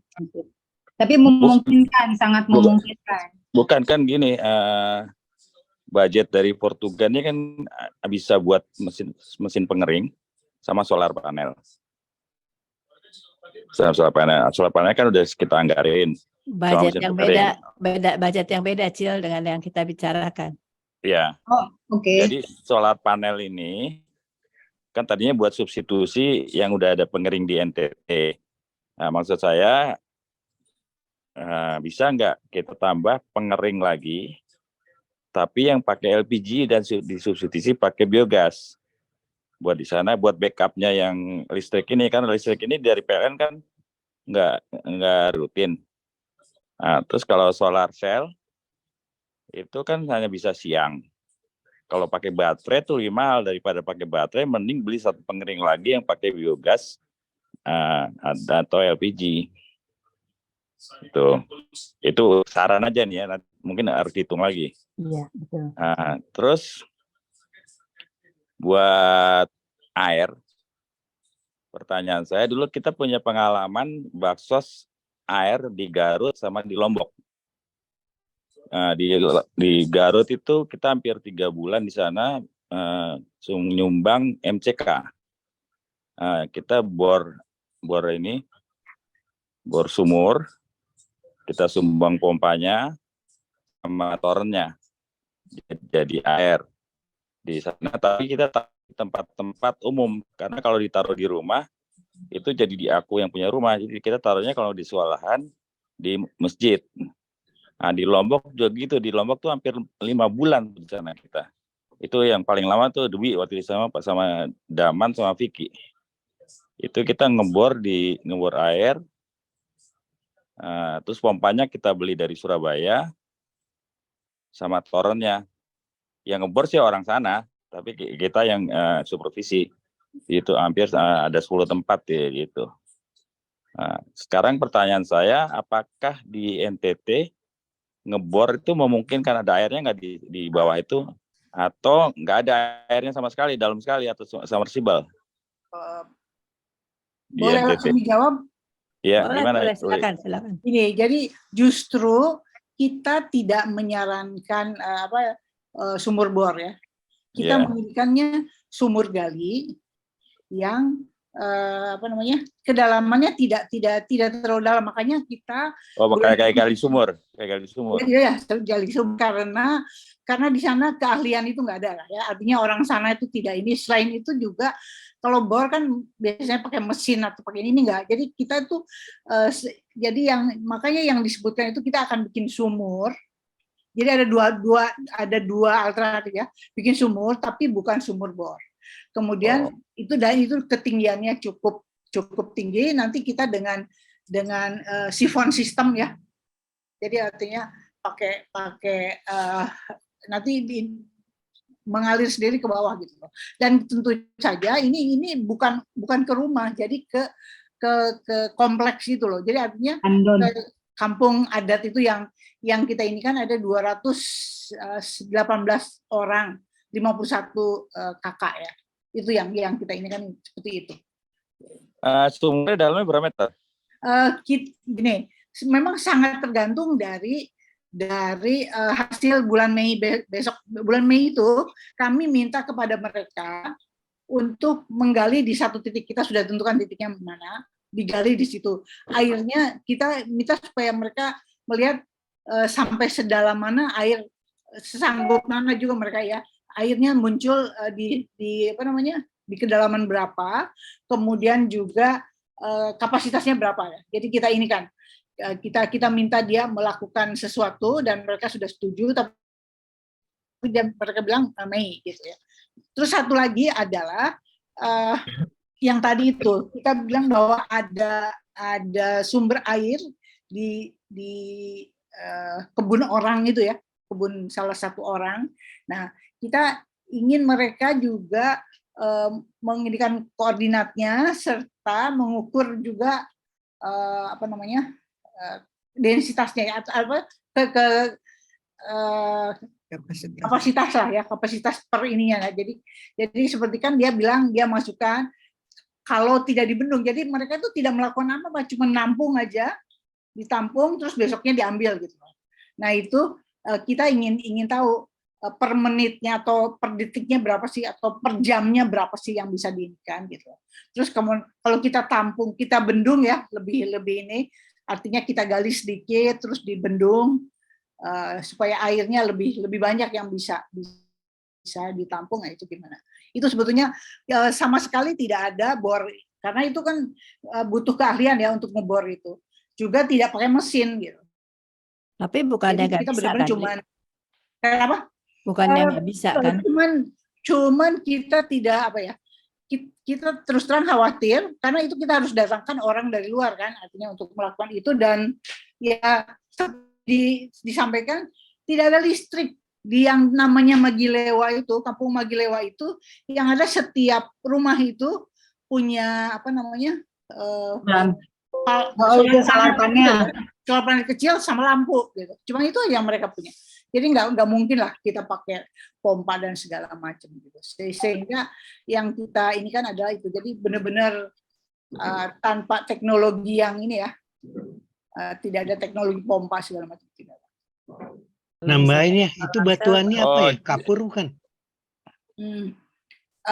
Ada kapur, tapi yang paling itu adalah pasir ya, itunya tuh pasir.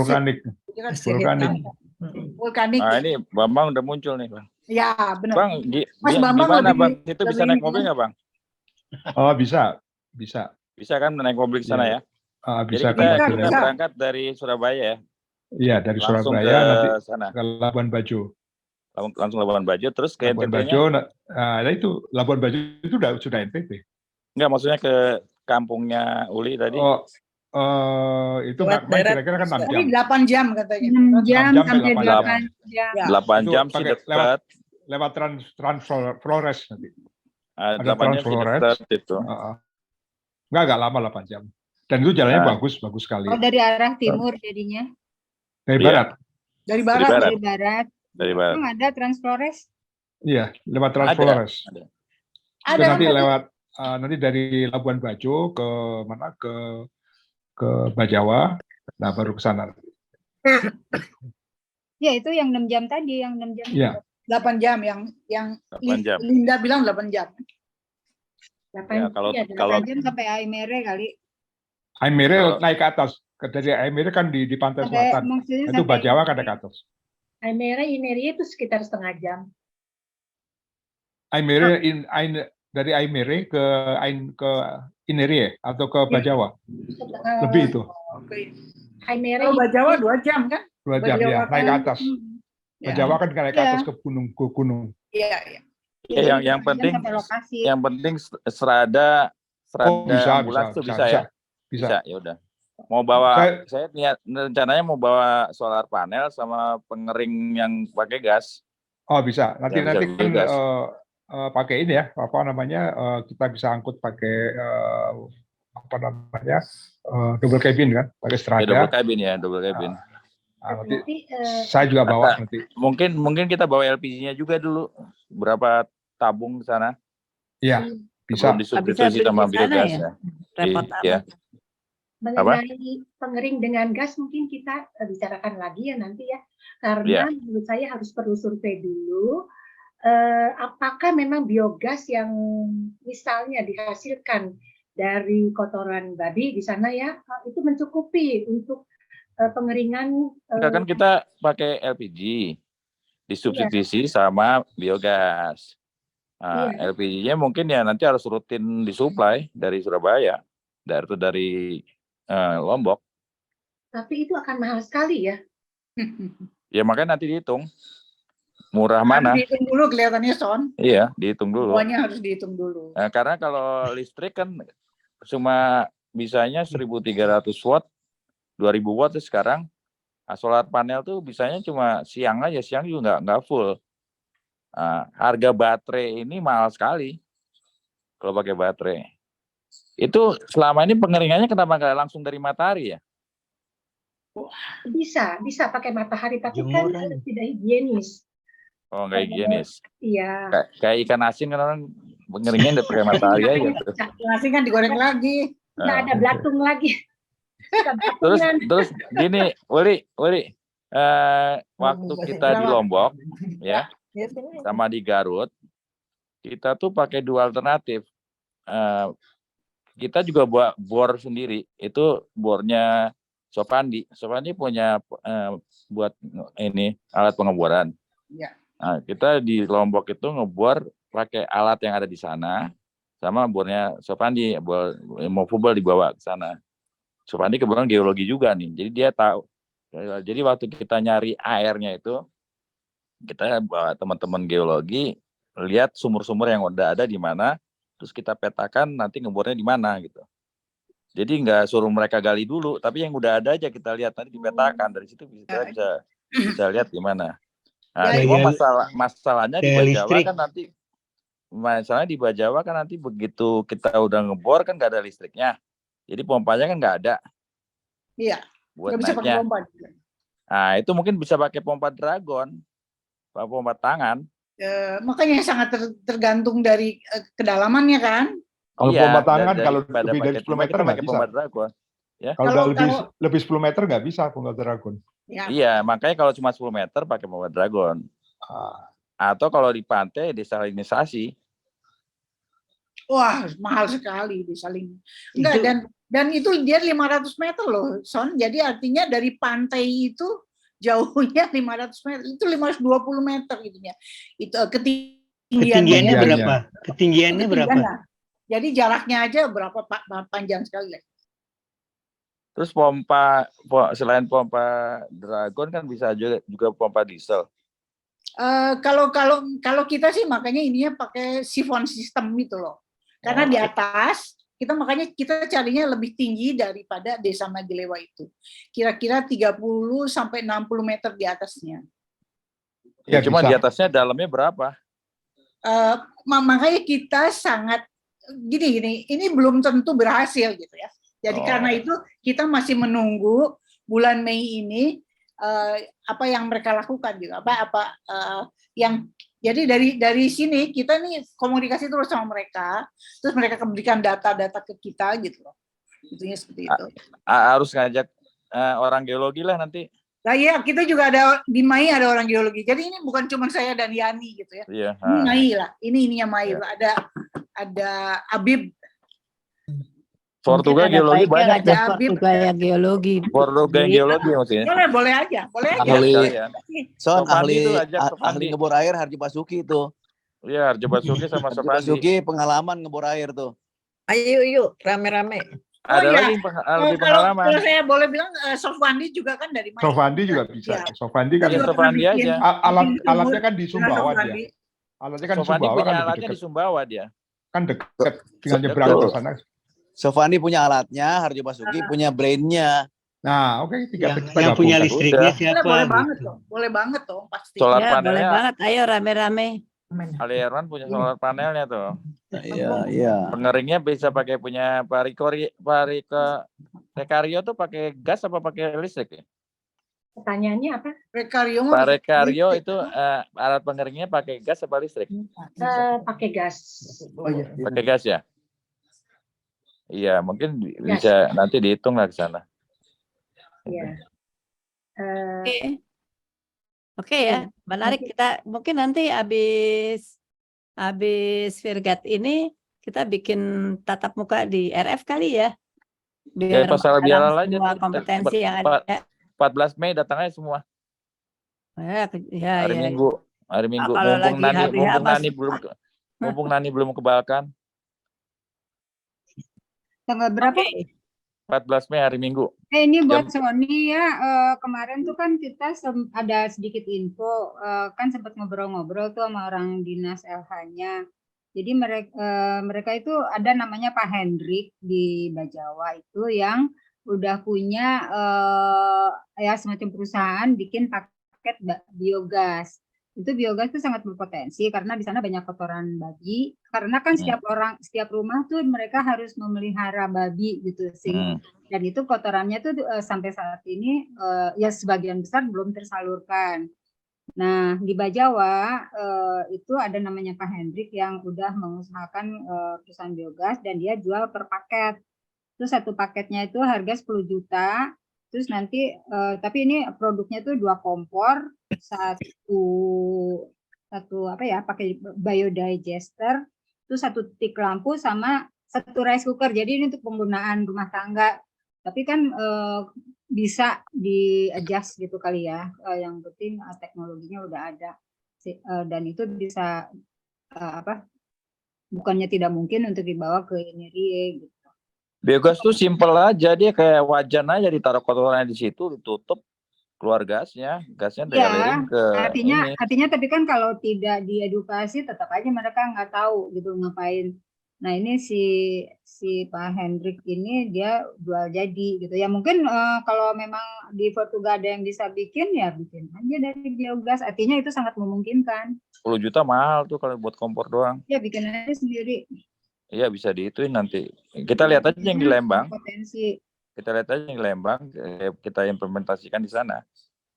Ya terus untuk mesin cacah untuk kompos, untuk ya mencacah entah kompos entah plastik sampah itu juga udah diproduksi di Bajawa, harganya 6 juta dengan listrik atau dengan BBM. Kalau itu kan bisa buat nguraiin sampah kan? Bisa. Saya kasih. Jadi maggot itu kan buat saya kasih sampah organik saya ke peternakan maggot di Depok situ. Ya jadi maggot itu kan bisa buat nguraiin sampah sama buat pakan ternak kan? Bisa. Nah, terus kargotnya kan bisa buat pupuk. Bisa buat pupuk. Ya bisa buat pupuk. Nah. Bisa buat pupuk, bisa buat makanan ternak. Bisa juga dikeringin, diekspor untuk kosmetik. Nah, terus komposnya babi ini, kotorannya babi ini bisa buat maggot nggak? Bisa. Kalau yang di Lembang kan dari sapi kan? Bisa. Bisa maggot makan segala macam. Iya, kalau bisa ya yang di Lembang aja diterapkan di tempat babi situ. Bisa. Oh tuh kata Ain buat biogas butuh air banyak. Air. Oh iya betul. Karena airnya yang problem. Air laut iya, bisa nggak? Air laut aja. Nanti biogasnya asin. Nggak apa-apa. Ntar karatan mesinnya. Mesti desilinasi dulu. Oke. Itu Chris sudah mau ngantuk tuh. Chris, lu mau tanya apa, Chris? Yang lain silakan tanya lah. Oke. Cukup Selamat malam rekan-rekan. Beberapa komentar ya satu-satu, tapi ide tadi dari siapa, Tin Agustini ya, bahwa enggak bisa di on project base, harus sekali jadi ke sana diserahkan dan harus mereka bisa jalan sendiri, itu betul sekali. Jangan mengharapkan mereka terus bereksperimen seperti para ilmuwan di sini, dan pokoknya oleh karena itu tadi satu ide Sony bagus. Bagaimana kalau pengeringnya diintegrasikan dengan panel surya satu paket? Karena apa? Di dalam panel surya itu ada kontrol, ada macam-macam yang bisa disesuaikan dengan pemakaian untuk membuat oven pengering, ya. Jadi nanti tinggal si pemakainya tuh tinggal pencet-pencet tombol aja. Nah, menurut saya sih kalau saya juga pernah diajarin Linda mengeringkan buah, tapi belinya dari yang kecil dari produk Cina gitu ya.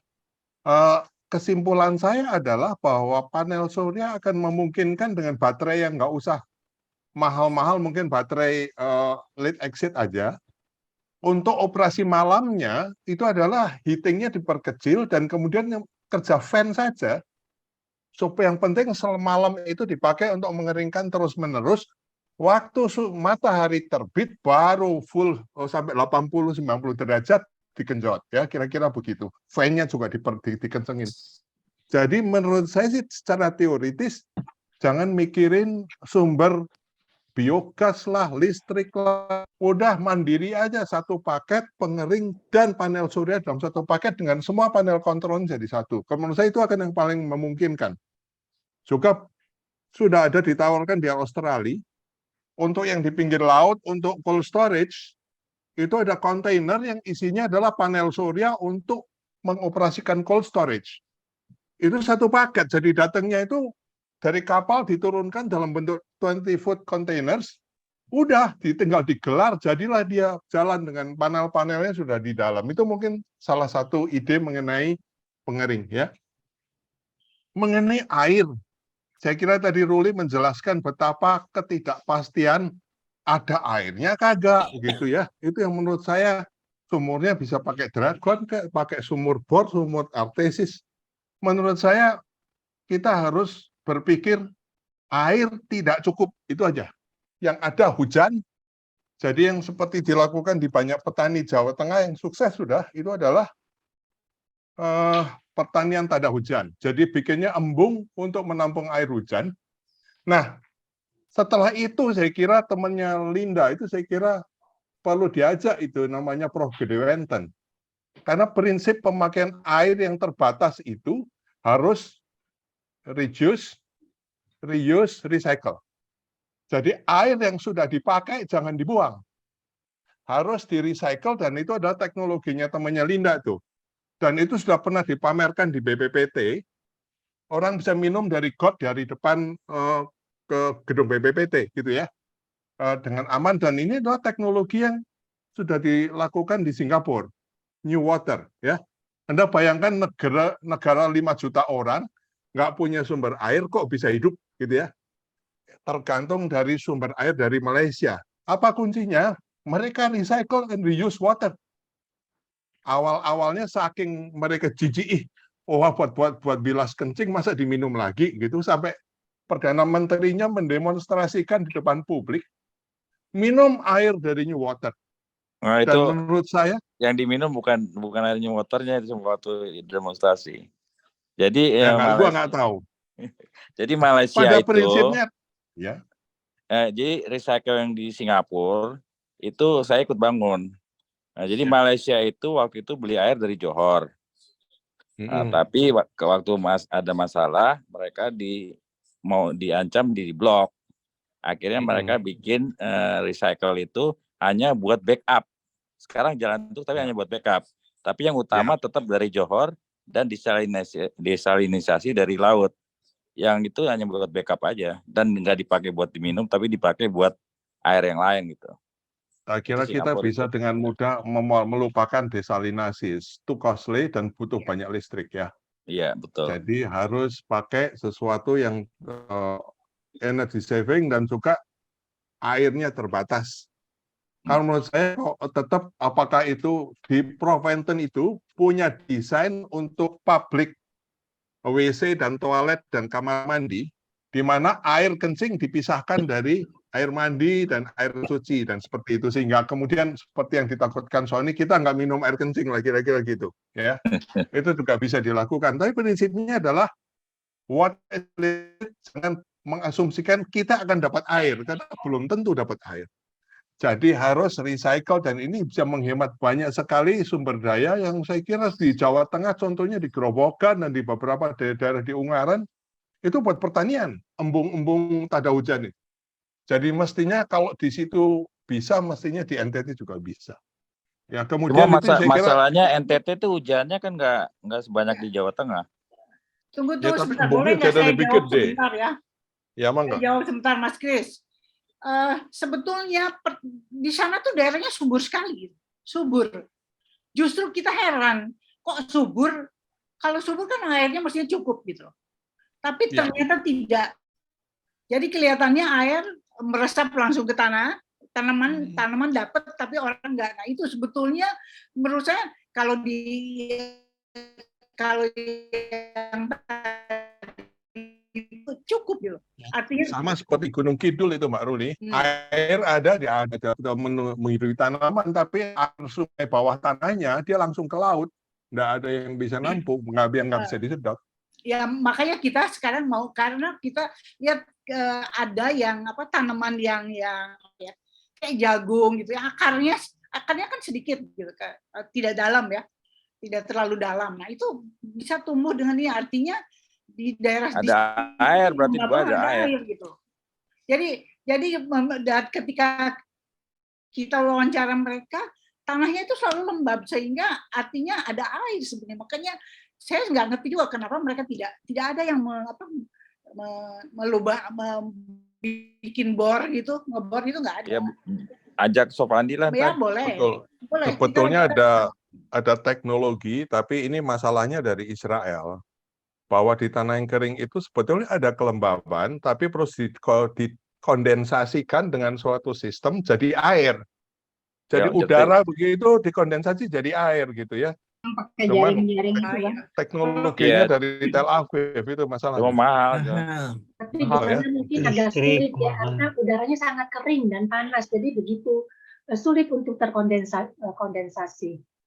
Kan kalau kondensasi itu kan harus sampai titik jenuh dulu.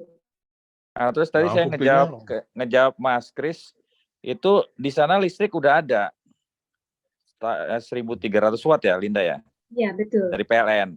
Cuma nggak continue, makanya mau disubstitusi sama solar panel. Itu. Mau hibrid. Tapi tolong dihitung dulu kemungkinan untuk pengering buah, kemungkinan solar panel cukup untuk menghidupi itu 24 jam. Mestinya sih dengan baterai yang ketiga ya, baterai lead exit dari truk gitu. Tidak usah. Karena malamnya beroperasinya pakai fan kecil. Betul. Memang itu rencananya seperti itu, sehingga baterainya tidak usah full. Saat ini pengeringnya desain untuk panelnya itu sampai 2000 watt begitu. Malam memang dikecilkan sehingga kebutuhan baterai itu tidak terlalu besar. Malam listrik PLN-nya nyambung nggak? Kenapa? Kalau malam listrik PLN-nya ada nggak? Listriknya? Ada, suka yang dari PLN. Kadang ada, kadang enggak. Itulah di sana kan kadang-kadang tiba-tiba mendadak mati. Iya, kalau malam ada dari PLN pakai PLN, kalau nggak ada fan-nya dikecilin gitu aja. Kalau untuk NTT kombinasinya misalnya dengan wind turbine ya, karena angin di sana relatif lebih tinggi dibandingkan Jawa. Tapi nggak tahu, mesti dicek. Iya, mesti dicek. Kelihatannya di sana tidak terlalu tinggi begitu. Di desa ini ya, di tempat yang lain. Sementara solar sama ini dulu dah. Sama PLN dulu. Baterai kecil. Nanti kita bisa lihat mau pakai wind apa mau pakai ombak. Tapi itu diintegrasikan Pak Sony supaya si pemakai oven itu tinggal pencet tombol dengan solar panel. Jadi itu baru. Iya, makanya nanti di sana harus ada yang lama 3 bulan di sana kayak di Lombok kemarin. Memang sekarang ini pun tinggal pencet tombol mereka. Iya. Iya. Nanti kalau diintegrasikan dengan solar panel juga mestinya tinggal pencet tombol juga sih, Kris. Ya, tapi kalau nanti dia mesti digantikan malam sore harus atau hibrid dengan bio. Enggak, itu otomatis, dibikin otomatis aja. Otomatis. Iya. Maksud saya itu diotomatiskan. Kalau dengan biogas nggak bisa, sistemnya beda. Oh, biogas pengering satu lagi, kan ada dua pengering. Ya. Tapi saya sementara ini berpikir kalau kita pakai gas itu sangat tidak efisien, harga gas itu sangat mahal. Listrik dan gas. Katanya tadi ada biogasnya babi yang ini, yang banyak. Nanti mungkin dihitung dulu aja jumlahnya ada berapa. Ya, harus dilihat dulu. Iya. Mungkin. Karena tapi nanti itu buahnya halal enggak tuh Kang Sony? Nggak ada masalah dong soal itu. Di sana mah nggak Yang Kan nggak ada. yang Kan dia dipakai nggak langsung. panas. Dipakai Panasnya panasnya atau dipakai untuk menggerakkan generator? Panasnya. Iya, Panasnya Gas. kan keluar dari biogas kan macam-macam tugasnya. maksudnya Kan biogasnya panasnya aja kan dia nggak langsung. udah berubah menjadi panas. Udah berubah jadi panas. Biogas nggak Kayak Maksud saya macam-macam, Chris. dibakarnya Biogas saya itu tahu, macam-macam. tapi Anda tahu kan reaksi biogas itu ya Prof. Linda pasti lebih tahu isinya apa aja tuh. Bukan cuman isinya metan atau itu loh. Iya, metan banyak. Macam-macam. Tapi Tapi ada juga macam-macam. Betul, betul. Paling-paling kan 60%-nya metannya, yang lain tuh gas-gas Iya. yang lain, sehingga Iya, memang ada kalori besarnya, NOx-nya, ada SOX-nya, iya. macam-macam. Nanti buahnya rasanya rasa lerang lagi. Karena itu yang di Lembang itu juga kita harus pakai absorber. ya, Di lihat yang Lembang di banyak Lembang gimana sekali. tuh? Di Lembang itu banyak sekali unit-unit biogas, tetapi penduduk tidak mau menggunakannya. Karena apa? Karena katanya gasnya bau gitu. Jadi banyak yang Bisa mangkrak. bau. Bau sekali. Karena kan ada H2 senyawa sulfur begitu. Iya. Jadi dia pakai LPG aja. LPG. Ya mereka sih nggak masalah pakai LPG. Tetapi kalau kita nanti menggunakan biogasnya itu harus dimurnikan dulu. Maksudnya diabsorpsi bau-bauannya. Iya, pakai gas scrubber, Gas scrubber bisa kita pakai absorben. Mungkin kita kasih karbon. Ya, pakai gas scrubber ya. Di daerah terpencil gitu. Wah, seru banget ya. Kayaknya masih ada Satu lagi nanti. sekali lagi kamu mau share pengalaman gue di rumah itu ada pengolahan sampah yang gua konversikan dari tempat pembakaran sampah dan kemudian tidak ada lalat, semua dari sampah dapur, sampah buah, sampah makan, semua masuk ke situ dan gua bisa cicil ngambil komposnya secara gradual untuk menyuburkan tanam sekitar. Kalau mau lihat boleh ke rumah. Sudah hampir 2 tahun, it's working so well. Apalagi nanti kok ditambahin maggot, gua nggak tahu, mungkin lebih bagus lagi. Itu aja, thank you. Oh ya, Nan, satu lagi Nan mau nanya ke Ucil mungkin ya. Ucil, soal sampah itu bedanya dengan yang piemisasi itu apa tuh? Nah, ada Joko Hasto. Itu beda ini aja, beda metode aja. Gini, kita kan tujuannya itu bukan produksi by produk gitu ya, tapi kita tujuan utamanya mengedukasi. Kalau piemisasi itu dia nggak peduli dia dipilah atau nggak dipilah, pokoknya apapun barang yang ada dikumpulin, dibikin apa itu namanya co-firing itu kan? Ya, bracket kan? Dibikin briket, dibikin piemisasi dengan cara apa sih pirolisis ya? Ya, piemisasinya Joko Hastowo tuh kan. Tapi kalau misalkan Joko Hastowo mau join di sini, maksudnya bisa di-combine gitu. Nanti kan artinya ini area ini benar-benar masih perawan, pengetahuan tentang sampahnya masih bisa dibilang nol, gitu. Jadi bisa diarahkan itu semuanya. Jadi sebenarnya dalam pengolahan sampah itu yang paling utama adalah off-taker-nya, khususnya untuk yang non-organik. Nah ini kalau Joko Hastowo itu kayaknya lebih ke organik ya, jadi kayak sampah jerami, sampah sampah daun yang kayak gitu tanpa harus dipilah. Dijadiin peyem aja gitu ya. Piemisasi dijoin. Jadi ya tos ya, tujuannya supaya nggak usah diangkut lagi ke ini kan ke. Nah, itu kemarin ada koperasi alumni SMA 5 Bandung.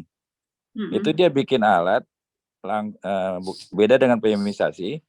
Alatnya itu bisa memproduksi dari sampah segala macam sampah jadi briket langsung. Jatuhnya biayanya Rp200 per kilogram. Briketnya dipakai. Briketnya siapa yang pakai? Buat kompor di situ, buat masak di orang-orang di situ. Jadi sampahnya nggak dibuang kemana-mana, tapi dijadiin briket di situ. Briketnya dipakai buat kompor-kompor briket di masyarakat situ. Oh, mesti cari yang masih pakai kompor itu dong ya? Nggak, kita mungkin kasih dengan kompor-kompornya sekalian. ada berapa desa, misalkan ada berapa rumah, kita kasih kompornya sama alat buat jadiin bracketnya, bisa gitu juga. Jadi sampahnya nggak ada Bisa kemana-mana. ditampung, Cil, buat Iya. Ditampung aja sebagai opsi. Kalau interest nanti saya undang SMA 5 ini buat presentasi di Ya, bisa. Bisa ya. Nanti mungkin kan kemarin kan TOS sudah sempat presentasi, tapi kan presentasinya lebih kepada tekniknya. Nah, yang baru nih TOS katanya. TOS itu kan si Indra ya, Indra Purwadi. Enggak, TOS-nya Joko Astowo. TOS TOS Joko Astowo kan udah pernah presentasi dulu. punya perusahaan sama anaknya tuh. Iya, kan dulu udah pernah presentasi. Tapi kan dulu presentasinya baru teknologinya. Nah, sekarang dia ada presentasi bisnisnya nih. Mungkin kita nanti bisa ulang lagi 2 presentasi bisnisnya TOS sama presentasi yang SMA 5 bikin briket itu, mungkin bisa jadi pertimbangan lah, masukan lah nanti. Briketnya dari apa, Sony? Dari sampah. Oh, sampah. Ya, sampah jadi bracket, langsung jadi bracket. Kalau yang TOS kan lewat PYMIS dulu. Di Ineria kita juga ada juga yang metode si profesor dari Aceh itu juga pirolisis, dia langsung nggak pakai dipilah, dia nyegatnya di PA sana, langsung dibuat areng, dibikin karbon apa ya, semacam karbon itu loh. Itu ya, jadi bracketnya bisa sampai 950 derajat Celcius kalau yang anak SMA 5 nih. Berapa? 950 derajat Celcius. Bisa jadi bahan bakar co-firing-nya PLTU. Hebat juga ya. Memang di kita juga akan membuat briket arang dari batok kelapa. Oh, kalau batok kelapa udah sering itu. Kalau ini dari sampah, kalau batok kelapa kan jadi arang itu dikerjain sama Mimi nih, Mukhtar Nyode, pabriknya di Gorontalo. Iya, jadi Mimi lagi kerjasama sama Jepang ngerubah batok kelapa jadi itu karbon aktif. Memang di Gorontalo kelapa tuh sangat belum dimanfaatin, banyak yang tidak dimanfaatkan dulu, udah jadi inceran orang-orang bikin ini. Jadi ini pokoknya kesimpulan gitu juga terbatas ya. Perhatikan dana yang ada. Terus yang kedua, makin banyak teman-teman yang terlibat, kelihatannya akan makin bagus programnya. Jadi nggak cuma gitu aja gitu ya. Saya pikir keterlibatan itu bisa macam-macam, bisa tenaga, karena kemarin cuma 5 orang yang berangkat ke sana dan itu pun mereka atas biaya. Jadi tolong teman-teman yang punya sumbangan pemikiran, jadi bisa sumbangan pemikiran, sumbangan tenaga, kalau bisa cariin sponsor lagi lebih bagus gitu ya. Atau ikut ke sana gitu. Jadi mungkin tadi Sony bilang harus ada yang live in 3 bulan gitu ya. Ya boleh-boleh aja kalau ada yang bersedia. Kita semua udah pensiunan kan. Kalau mau di sana sih boleh-boleh aja, nggak masalah gitu. Saya pikir ini harus kita tindak lanjuti dan terima kasih buat semua pembicara. Titin kan minta program berkelanjutan tuh. Nah, itu mungkin kalau ke NTT kan terlalu jauh. Nah, ini ada yang tempat yang dekat nih. Mungkin bisa kita dan kebetulan kita bolak-balik ke situ. Itu di Cugenang tuh banyak sampah sekarang itu di Cianjur. Nah, itu juga mungkin kita tim sampah bisa edukasi sana. Terus juga kita bisa pakai banyak yang mau sponsorin kalau di situ. Kebetulan karena ini, kalau mau yang program 14 bulan itu, bisa diterapkan di situ programnya Titin tuh. Idenya Titin maksudnya.